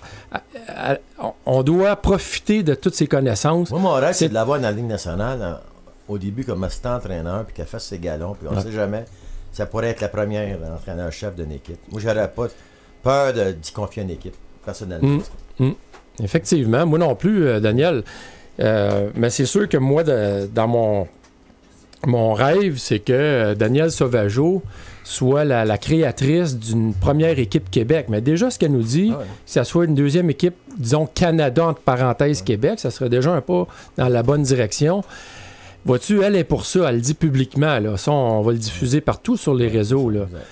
Puis, par contre, elle le dit elle-même, il n'y a pas d'oreille attentive à ces demandes-là. Donc, on a beau crier, c'est toi. C'est politique. On le sait très bien. C'est pour ça que j'hésitais tantôt. On est une nation. Moi, je me suis retenu tout à l'heure un peu, là, mais on est une nation. Oui. OK, on a le droit de participer dans des matchs sportifs contre d'autres nations. Oui, exact. Écoute, il y a 193 pays aux Nations Unies, puis il y a 204 pays aux Jeux olympiques. C'est-à-dire qu'un maudit paquet de nations qui participent aux Jeux olympiques, c'est pas des pays.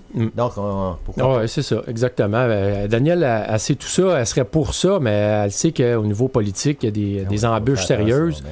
Puis, tu sais, mais je pense qu'elle n'a plus rien à prouver. Là. Elle travaille pour les Carabins de l'Université de Montréal. Il n'y a plus vraiment d'attache au niveau de Hockey Canada. Elle a été consultante pour la France et des pays comme d'autres pays. Parce que... D'autres pays reconnaissent son savoir, sa compétence. Parce qu'il y avait tellement un manque de compétition dans le hockey.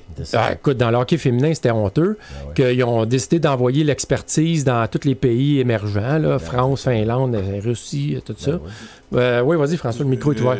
François Saint-Louis. François Saint-Louis, le père François. Radio Info Sport. Ouais, avec salut François les gars, Saint-Louis. j'aimerais juste... T'as-tu ouvert mon micro? Oui, c'est fait. Ok, c'est bon, excuse-moi, j'ai pas mis mes écouteurs.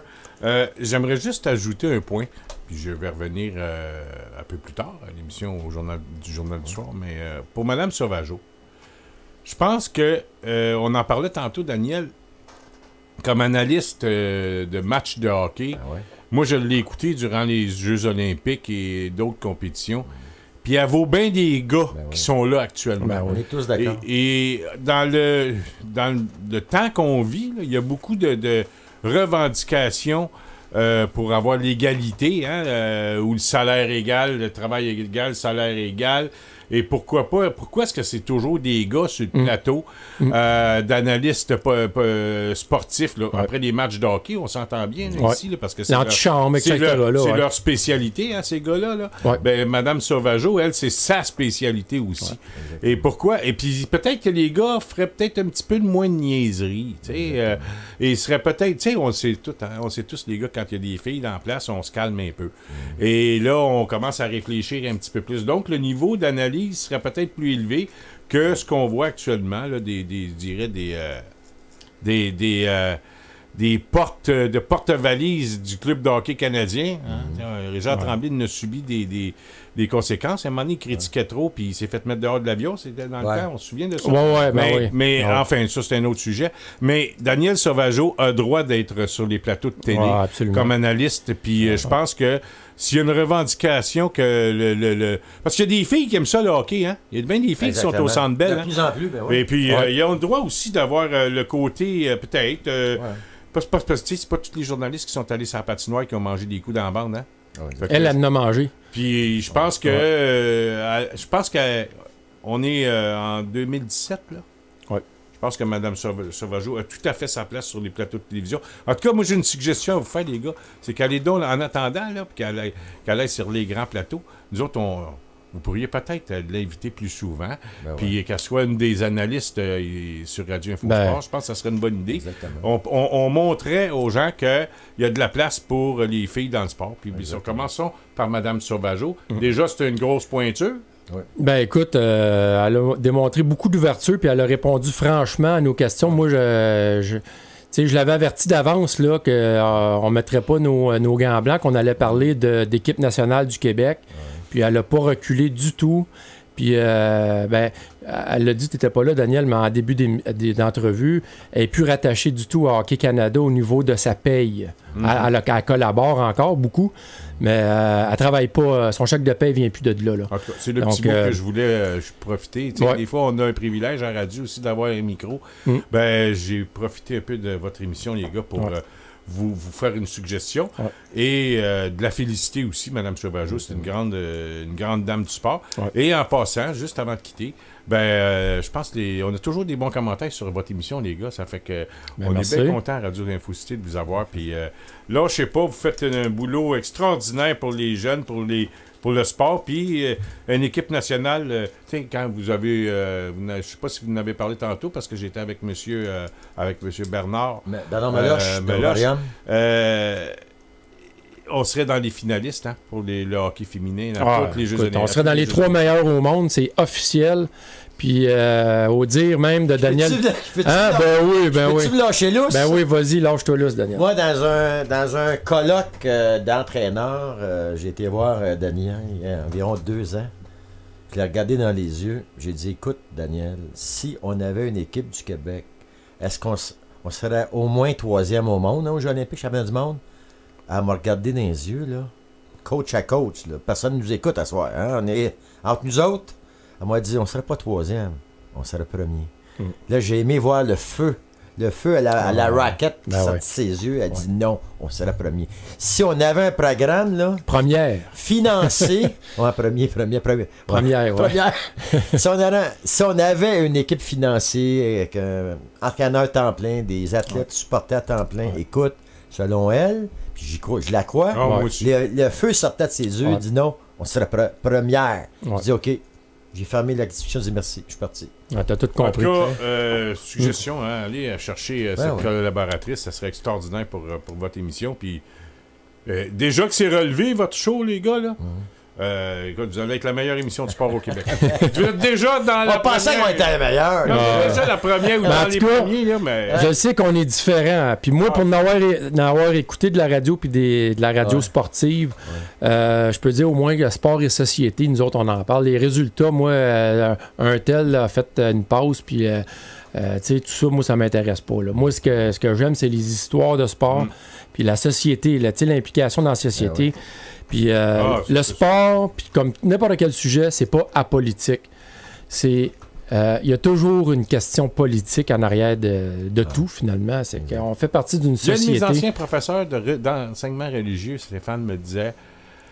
Tout ce que vous faites dans la vie, messieurs, parce que c'était une école de gars, là, il y avait 25 petits gars dans la classe, est politique. Chaque geste que vous posez dans la vie est politique. Vous achetez une barre de chocolat, tu sais, la compagnie qui a déménagé, là, Cadbury. Rona, Cadbury, Cadbury, ben, tu t'en souviens qu'il y a eu un boycott il y a à peu près 25 ans quand Cadbury déménageait en Ontario? Ben, c'était politique. Ouais. Tout est politique. Puis vous autres, dans le sport, là, moi, ça me fait dresser les cheveux sur la tête quand j'entends. C'est pas même pas politique au sport. C'est parce que. Mon entraîneur personnel, moi, je vais dire son nom, Michel Gagné, qui m'a coaché. Il travaille maintenant en Asie. Hein, il travaille partout en Asie. Puis il me disait tout le temps la même chose qu'il me disait quand j'étais jeune. Il me dit, Daniel, dis pas, tout est politique. Toutes les actions. Il me disait la même chose. Il avait compris, lui, c'est tout est politique. Toute action que tu fais, c'est politique. Tantôt, j'entendais parler deux gars dans l'autobus, les Canadiens, quand ils vont-ils échanger là? Non. Bergevin, il fera rien avant les fêtes, pis tout ça. Là, je les écoutais. Puis ils parlaient seulement de hockey. Pendant 20 minutes, ils ont parlé du club de hockey canadien. Ce qu'ils ont fait, les deux gars, là, c'était politique pour moi. Pendant qu'ils s'occupaient, ils connaissaient tout. Ils connaissaient les fiches, comme tu dis, Stéphane. Qu'est-ce que ça leur donne au bout de la ligne? Là? Une chose certaine, c'est que pendant... Oui, parle-en 5 minutes, du Canadien, c'est correct, mais... toute ta vie là-dessus. Pendant ce temps-là, les gouvernements, ils te passent les lois à la mâchurée, là. Regarde, on n'entend plus parler. Non, c'est puis, ça. Tu sais, on se fait fourrer tout le temps. Salut les gars, parce que...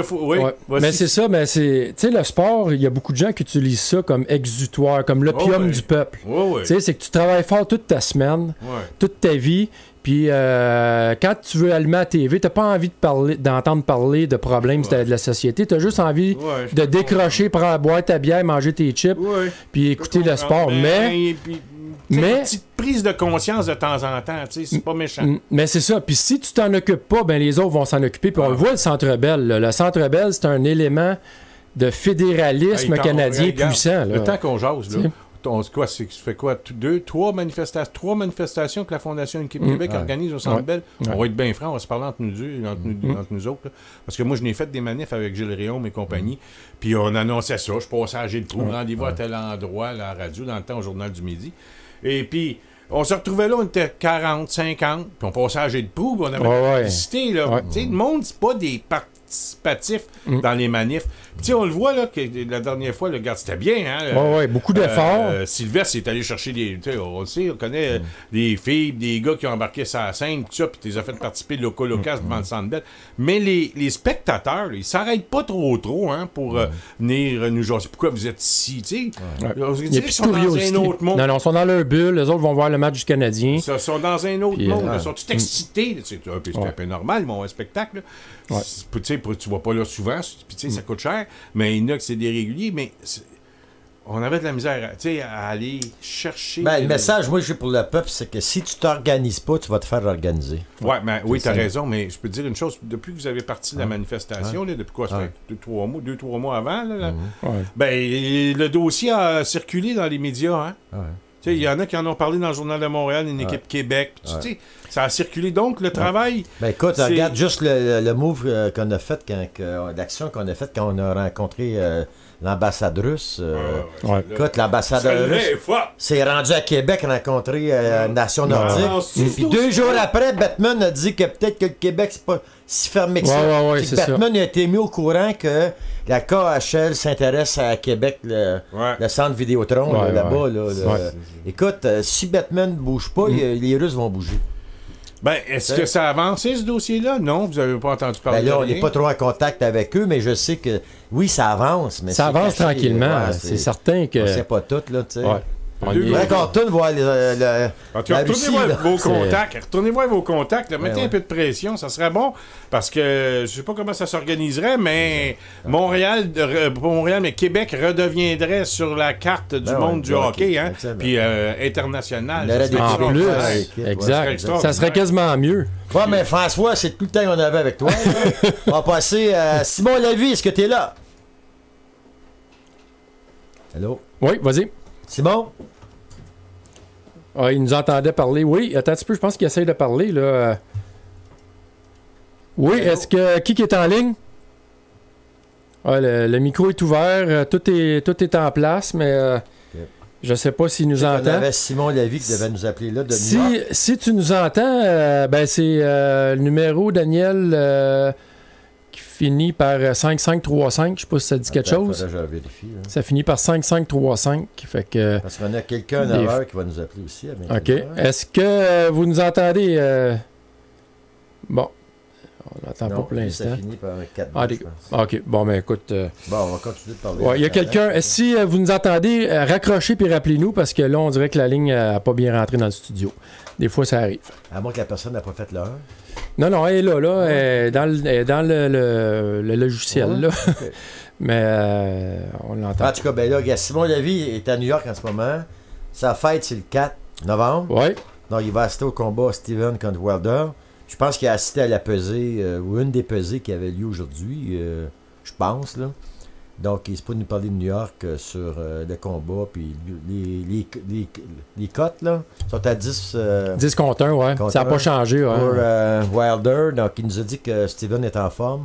La dernière fois, j'ai parlé avec Pierre Bouchard, entraîneur à Montréal, à Claude Robillard, de boxeur avec Stéphane Larouche, puis il m'a dit que Steven avait fait l'erreur de se déshydrater, il voulait être mince, il voulait être plus vite.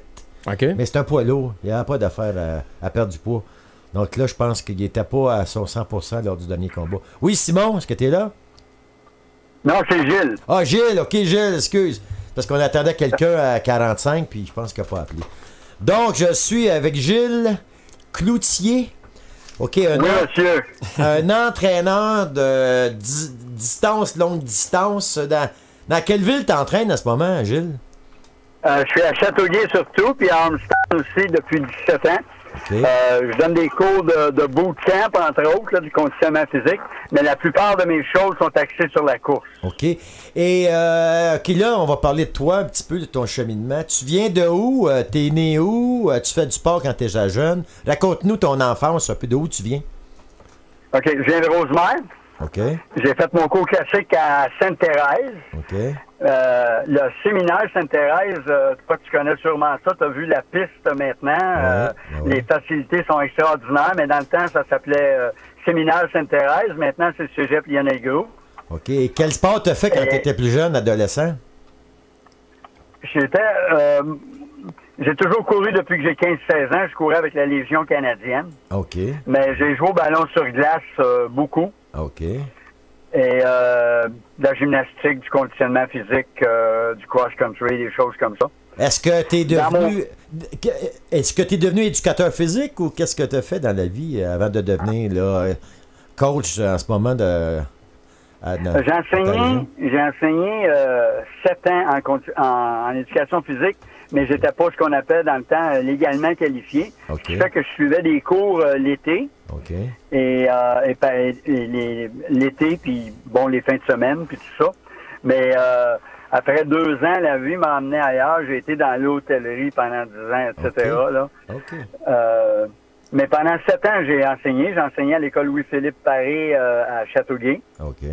J'étais un tout jeune prof. T'as enseigné au francophone ou anglophone à Châteauguay? Non, francophone. Ben okay. Oui, évidemment, c'est ça. Quand j'étais plus jeune, j'étais moniteur de loisirs, puis justement, c'est ça, il y avait les francophones catholiques, puis les anglophones protestants. Ah, ben oui. Puis on était tous ensemble, dans le fond, là. Et la famille des Cloutiers, ça vient de quelle région au Québec? Nous, on vient pas de Québec. Je sais que j'ai déjà fait faire mon arbre généalogique, puis tout le monde à Québec, les Cloutiers, c'est la grosse, c'est une des grosses familles. Moi, mes ancêtres ou mes grands-parents étaient à Mont-Roland. Okay. Parce que moi, j'ai de la famille cloutier dans le bout de Sherbrooke-Richmond. Tu vois, j'ai des cloutiers dans ma famille. C'est pour ça que je me demandais si on était parents de... on est sûrement parents de loin, quoi, tu sais. OK, donc, toi, et t'as fait de l'athlétisme aussi? Oui, jeune, oui. Ben, j'ai touché un petit peu à tout.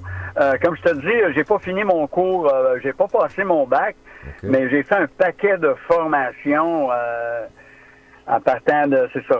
Je suis coach en 3 sports. En athlétisme, évidemment, j'ai fait l'athlétisme de base, là. OK. Après ça, la course sur route, niveau 2. Okay. J'ai fait niveau 2 en boxe. En boxe aussi? Je donnais des... Ouais, en boxe, parce que je donnais du... tu dois savoir c'est qui Billy Blanks, là, qui faisait de la boxe aérobique, puis du Taïbo. Oui, exact, mais oui. Puis moi, je voulais avoir la bonne technique, puis bon, j'avais déjà boxé un petit peu jeune, là, comme un petit peu tout le monde. Puis je suis allé prendre 2 formations, niveau 1, niveau 2, avec la fédération. Puis j'ai fait cyclisme, c'est cyclisme niveau 2. Ah ben ouais. J'ai fait triathlon. T'en as fait des choses? Ouais, j'ai fait triathlon niveau 1 pour savoir de quoi je parlais aussi. Puis je suis officiel avec Triathlon Québec. Ce qui fait que je suis pas bon à rien, mais j'ai touché à beaucoup de choses parce que je suis passionné. Ah ben oui. Et là, à ce moment, écoute, moi je suis ami sur Facebook avec toi, donc Gilles Cloutier Facebook, là, puis écoute, tu mets des images dans les gymnases l'hiver, t'as une gang de personnes qui te suivent. T'es comme un gourou, quoi, dans ta région, tu as beaucoup de gens qui suivent tes formations, tes entraînements. Parle-nous des athlètes que tu coaches en ce moment. Ben, c'est un peu monsieur et madame tout le monde. J'ai évidemment, comme dans tout groupe, on en a 3-4 qui sont excellents, puis 3-4 qui ont un petit peu de difficulté. Puis entre ça, c'est la moyenne. Moi, j'ai des hommes et femmes, beaucoup de couples. Des gens de 25 à 50, 55. Il y en a toujours 2-3 jeunes puis 2-3 plus vieux. Mais c'est monsieur, madame, tout le monde qui, moi, je crois beaucoup à la progression. Donc, je les incite à faire des 5, des 10, à bâtir de l'endurance. On parle de kilomètres, hein? Des 5 km, 10 km, hein? De course? Ben, d'abord, oui, avant de toucher à faire plus de volume puis avoir le temps. C'est important, tu sais, je leur explique que c'est important de prioriser, puis d'avoir de la volonté, puis de la discipline. Puis c'est pas, je pense, qu'en commençant par un marathon que les gens peuvent se blesser, à mon avis, en commençant par ça. Il faut commencer par le début. Exact. Puis à travers mes cours de conditionnement physique, ben j'essaie de leur inculquer ça. On fait des petites cliniques, on fait toutes sortes de choses, je pense, intéressantes, qui les gardent motivés. Et là, tu entraînes combien de soirs par semaine? Là, je suis 4 soirs. Là, j'ai eu, tu peux me souhaiter bonne fête, j'ai eu 72 ans hier. Bonne fête. 72?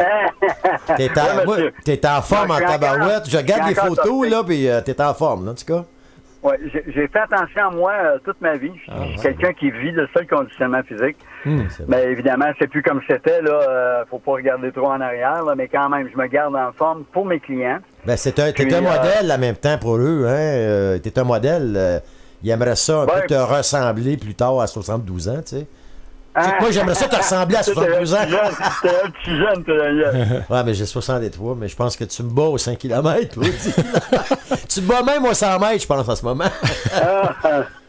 Mais ma force, ça, c'est que je suis encore au niveau, tu sais, faire la planche, puis faire des presses, puis des squats, puis tout ce qui est complémentaire à la course, là.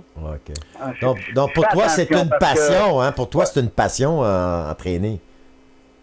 Oui, c'est ça, c'est une passion. C'est je prêche par l'exemple. Je pense que je ne veux pas nécessairement être un gourou, mais il y a des gens qui s'identifient à moi parce que j'ai des bonnes habitudes de vie. Puis les gens disent, si lui est capable de courir, je sais pas, là, parce que là, je suis rendu à des plus petites distances. Là. J'ai déjà fait 10 km en 36 minutes, mais là, je suis rendu à 56. Mais quand même. Monsieur Cloutier, c'est Stéphane au micro. Salut. Oui, bonsoir. Bonne fête en passant. C'est bien gentil, merci. Oui, puis on s'intéresse de plus en plus aux performances des personnes là, qui avancent dans leur vie, là, dans les 60-70 ans. Puis nous, même à la Fondation, on a aidé là, certaines personnes à participer à des jeux C'était quoi, Daniel? Les vétérans, des les jeux maîtres. de vétérans, des maîtres. Ouais. Est-ce que c'est Oui. est-ce que c'est quelque chose qui vous intéresse, vous, ou c'est vraiment l'entraînement qui vous intéresse? Bon, c'est un petit peu complexe à répondre vite comme ça. Ouais. Moi, je suis plus dans j'ai de la misère avec une hanche. Ah, OK. Et j'ai compétitionné groupe d'âge toute ma vie. Si tu vas sur Sportstats, là, tu vas voir que j'ai de très bons résultats. Ah ouais. Mais mes gens, les gens que j'entraîne, c'est sûr que, dépendant des courses, on a des résultats groupe d'âge. Ouais. Mais c'est pas nécessairement juste un club de course. À Châteauguay, on a un club qui s'appelle les Riverains, qui sont comme nos cousins. On est légèrement en compétition, mais on est tous de la même famille, on est tous des coureurs. Puis moi, j'ai plusieurs groupes. On parlait de 4 soirs tantôt. Je suis 2 soirs à Ormstown puis 2 soirs à Châteauguay. OK. Puis ça couvre environ 150 personnes. Fait que j'ai pas trop de temps à donner à 7-8. Je sais pas si tu peux me permettre 10 vétérans, mettons, de 50 à 55. Je suis plus, mon éventail est un petit peu plus large. OK. Tu connais Jean-Yves Cloutier? Oui. J'ai beaucoup d'admiration pour Jean-Yves avec les vainqueurs. Toi aussi, je le sais. Là. Je suis allé souvent au Centre Billard, puis je te vois toujours te promener là-dedans. Là. J'admire ça beaucoup. T'as toujours été un modèle pour moi en passant. Là, je suis content de te parler. Ouais. Ben, Jean-Yves, c'est un peu comme toi aussi. C'est un peu comme toi. Écoute, il entraîne jusqu'à 200 à 300 coureurs sur route. Hein. Oui, mais je me compare pas avec Jean-Yves. Jean-Yves, il a écrit 3-4 livres, puis il a été capable, dans un langage grand public, de dire R1, R2, puis de donner les race pace, puis tout ça. Ouais. Puis il est connecté partout, parce que quand les recherchistes cherchent quelqu'un pour parler de la course, ils l'appellent. Exactement. Ben, c'est le fun un parce gars que gentil, puis je ne sais pas ça. combien est-ce qu'il y en a des Jean-Yves Cloutier puis des Gilles Cloutier. Écoute, êtes-vous parents? Vous n'êtes pas parents? Non, pas du tout. Pas du tout, mais à chaque fois que je le vois, c'est notre joke. Il y a les gens qui veulent être des Cloutiers, puis il y a nous deux. Là. Est-ce qu'il y en a plusieurs des entraîneurs comme toi au Québec, puis Jean-Yves qui s'occupe de cette catégorie d'athlètes-là, des gens, des vétérans? Est-ce que vous êtes plusieurs au Québec? Ben, aujourd'hui, avec la mode de la course, tout le monde est un peu entraîneur, en guillemets. Ouais.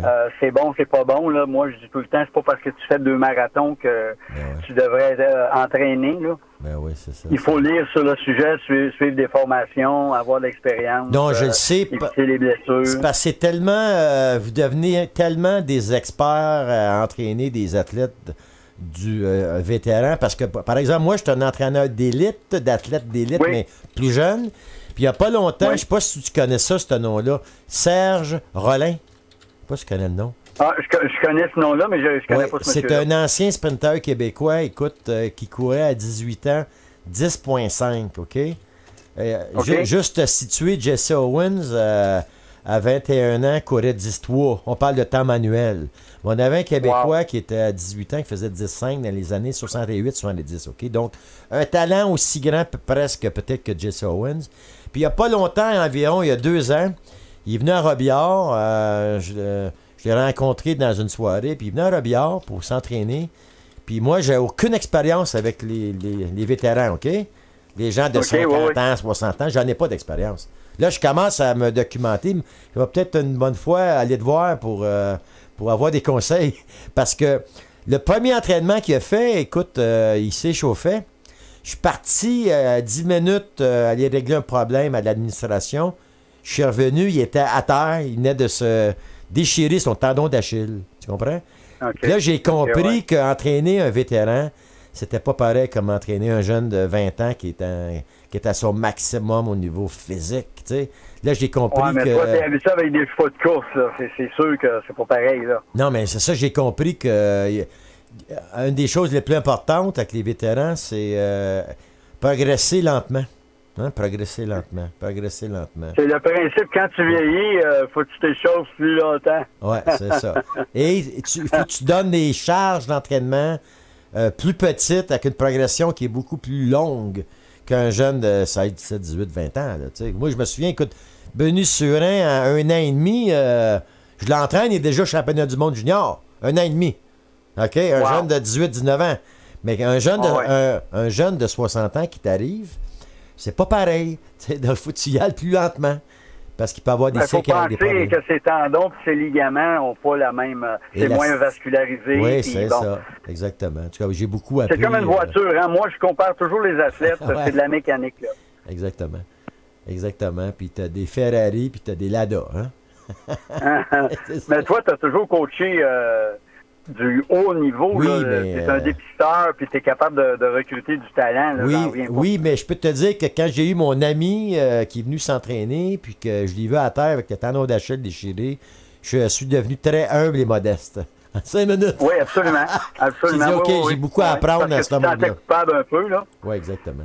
Donc, j'imagine qu'il y a quelqu'un qui veut courir pour toi, il veut t'impressionner aussi, là. Oui, peut-être, c'est sûr, mais quand même... J'ai beaucoup d'apprentissage. Pas moi 2 tours de piste. Oh yes! Oui, je sais bien, mais j'ai beaucoup de choses à apprendre à entraîner des vétérans. J'ai un athlète en ce moment. Son nom, c'est Yves Duperron. Il y a à peu près 55 ans. Un de mes anciens athlètes qui est revenu. Puis là, j'ai commencé à l'entraîner. Puis je peux te dire qu'on y va tranquillement. Lui, il va aller vite. Là, il me dit, non, tu m'écoutes.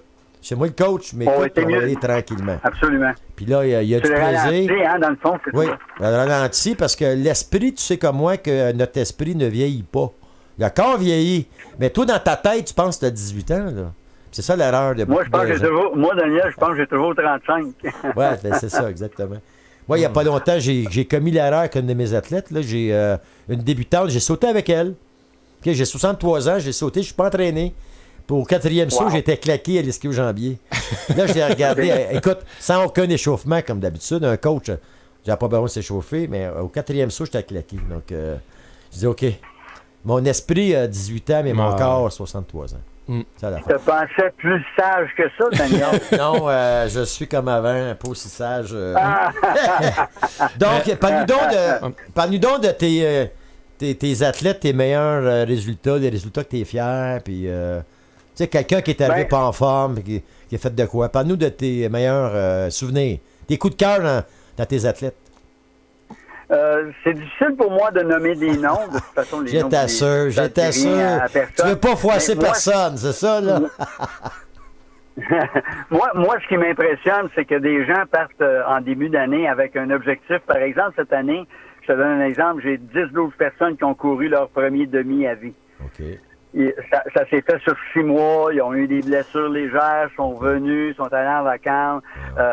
Avec la famille, souvent, là, tu sais, c'est pas facile. Ils ont des enfants, il faut qu'ils gèrent ça. Ils ont passé par-dessus. Là, on s'en va à Dollard des Ormeaux faire le 5 km. On vérifie la vitesse. On fait des projections pour voir si on est sur un bon temps. Là, on arrive, mettons, à Ottawa, il fait 30 degrés. Là, c'est le plan B parce que c'est plus dur. Etc. À Montréal, tu as vu cette année. Ça fait que si tu pars avec l'idée de faire 1h59, ben ça change toutes les choses. En fin de semaine, il y a une grosse course à New York, hein? Est-ce que tu vas suivre ça? Ah, mon Dieu! Hey! Oui. 50 000, extraordinaire. Ah oui, à New York, le marathon de New York, dimanche matin. C'est quoi les bouts? As-tu connu, toi, Daniel, des grands marathoniens? J'ai connu? Ouais. Oui, j'en ai connu un ami personnel, tu le connais peut-être. Herman Silva, est-ce que ça dit de quoi?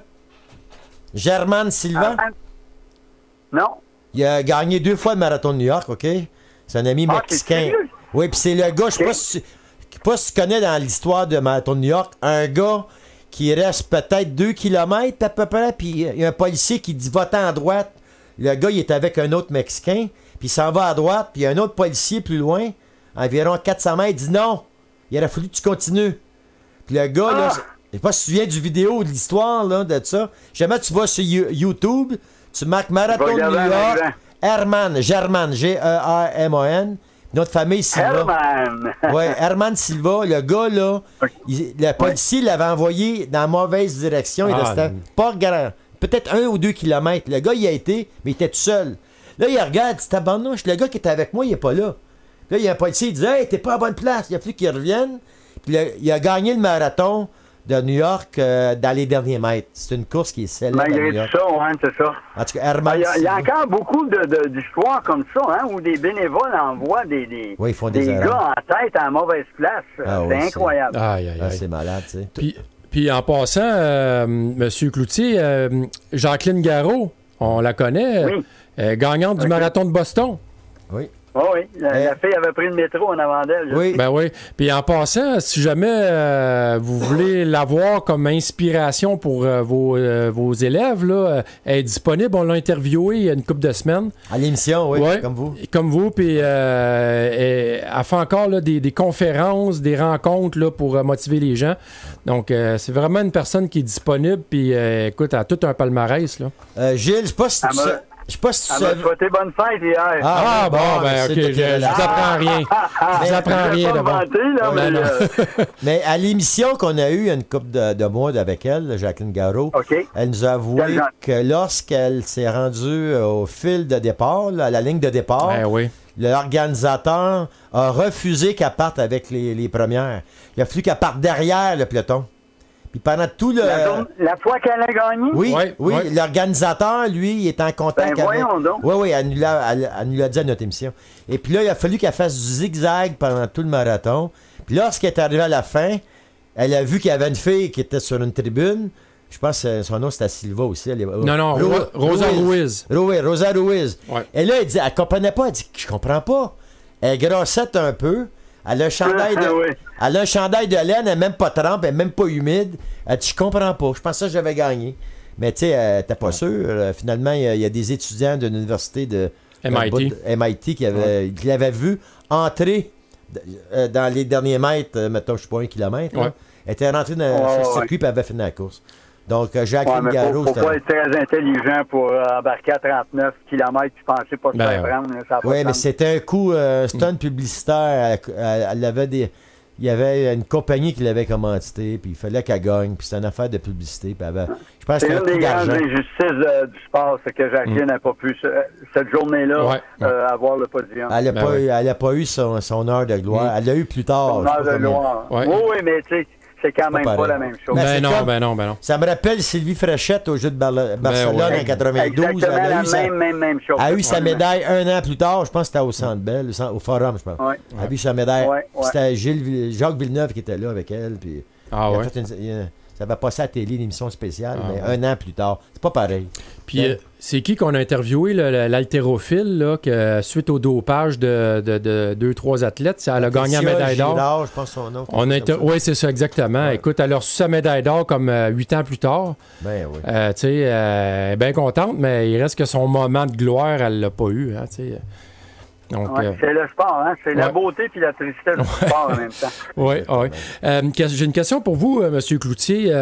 Étant donné que vous faites affaire avec des gens là, qui sont en âge avancé, est-ce que vous faites très attention là, à tous les excès de performance? Parce que, comme on dit, là, ils ont la tête à 40 ans, mais ils ont quand même le corps d'une personne de 60-70 ans. Là. Donc, j'imagine que vous faites très attention à ça. Moi, je me dis que, écoute, ayant moi-même 72 ans, je vis c'est quoi la dégradation ou un peu la perte de capacité. Puis, évidemment, avec les cours puis qu'on suit, puis les livres qu'on lit, puis avec l'expérience, un coach est toujours mieux de ralentir ses athlètes que trop les pousser parce que je pense qu'ils veulent te faire plaisir, que tu sois fier d'eux. Puis si tu mets la barre trop haute avec des objectifs trop grands, des fois, tu leur rends pas service. Fait que moi, je donne toujours un objectif pour qu'il y ait du succès. Si je leur demande de faire 24-59 sur un 5, mais s'ils font 23, ils sont vraiment fiers. S'ils font 26, et là, ils sont pas fiers d'eux. Puis, donc, je leur demande un temps pour avoir du succès, puis, pour bâtir là-dessus. Un gars comme Gilles Cloutier, ses pulsations au repos, c'est à peu près combien à 72 ans? Ben, je vais te dire, l'autre jour, j'ai mis ça sur Facebook. J'ai des amis là, ici qui sont infirmières, puis bon, des médecins, puis tout ça. Dans le coin, je suis assez connu, puis j'avais des étourdissements à la maison, en tout cas, whatever, là. Okay. Puis j'ai justement une machine à pression. Puis j'ai dit, je vais prendre ma pression parce qu'à l'occasion, je la prends. Okay. Puis ça donnait le pouls à 52, puis 118 sur 72, quelque chose comme ça. C'est bon, 52. Puis il y a une des dames que je connais qui est docteur, qui m'a dit, ça, monsieur, c'est les stats d'un jeune homme. Ben oui, 52 pulsations, c'est très bon parce qu'un un humain normal, un jeune, je sais pas, 20 ans, 24 ans, je pense, c'est à peu près 70 pulsations à la minute, c'est à peu près. Une personne 72 normale. un homme, puis 80 une femme, parce que le cœur est plus petit. Fait que, mais c'est sûr que quand on vieillit aussi, le cœur... mais quand même, 52. Mais il y a des... Oui, c'est ça. Non, je suis bien content de ça. Je ne mourrai pas du cœur et des poumons. J'ai jamais fumé non plus. Puis j'ai toujours fait attention à mon poids. Par contre, moi, c'est au niveau des articulations. Okay. Je suis comme une voiture qu'il faut qu'il change tout ce qui est les chocs et les bearings. Je vous ai vu sur des photos sur les réseaux sociaux. C'est quoi votre gabarit là, présentement? 5 et 8, 160. OK. Les meilleurs coureurs de marathon, c'est des athlètes qui ils ont des pulsations aux alentours de 30, 32, 34 à peu près. C'est sûr que c'est bon, mais il y en a tout le temps un qui va dire moi 28, l'autre 24. Oui, j'ai vu ça moi aussi dans l'histoire des 28. Ils disent n'importe quoi. Ben, je pense qu'en bas, entre 35 et 40, ça doit être... Alex Harvey est pas mal bas, hein? Des gars d'endurance, des skieurs de fond. Les skieurs de fond, c'est très... Et je sais que Guy Lafleur, OK? C'était... Dans ce temps-là, les gars, ils sortaient pas mal. Hein? Je sais pas s'ils sortent encore. Je parlerai pas contre les Canadiens, là, mais... Dans le temps, Guy Lafleur, là, je me souviens que j'ai des anecdotes. Moi, j'ai des amis qui ont joué au hockey, puis ils me racontaient que il sortait au Thursday à Montréal, dans le centre-ville. Là. Puis les gars, ils étaient finis à 3-4 heures du matin. Ils rentraient. Là, ils étaient finis, les gars. Je ne dirais pas qu'est-ce qu'ils prenaient. Là. En tout cas, ils étaient finis. Mais quand les gars arrivaient à la pratique le matin, Guy Lafleur, il était déjà rendu. Il était déjà changé. Il attendait toute l'équipe. Puis les gars le regardaient. Là, je parle de Larry Robinson et compagnie. Ils le regardaient et disaient... Mais voyons donc, je t'ai vu à 4 heures du matin. T'étais 2 fois plus fait que moi. Puis là, t'arrives là, t'es correct. Tu dis, ben quoi, oui, je suis correct. J'ai récupéré, quoi. Il paraît qu'il y avait des rythmes cardiaques, là, très bas, des alentours de 30, 32, 34.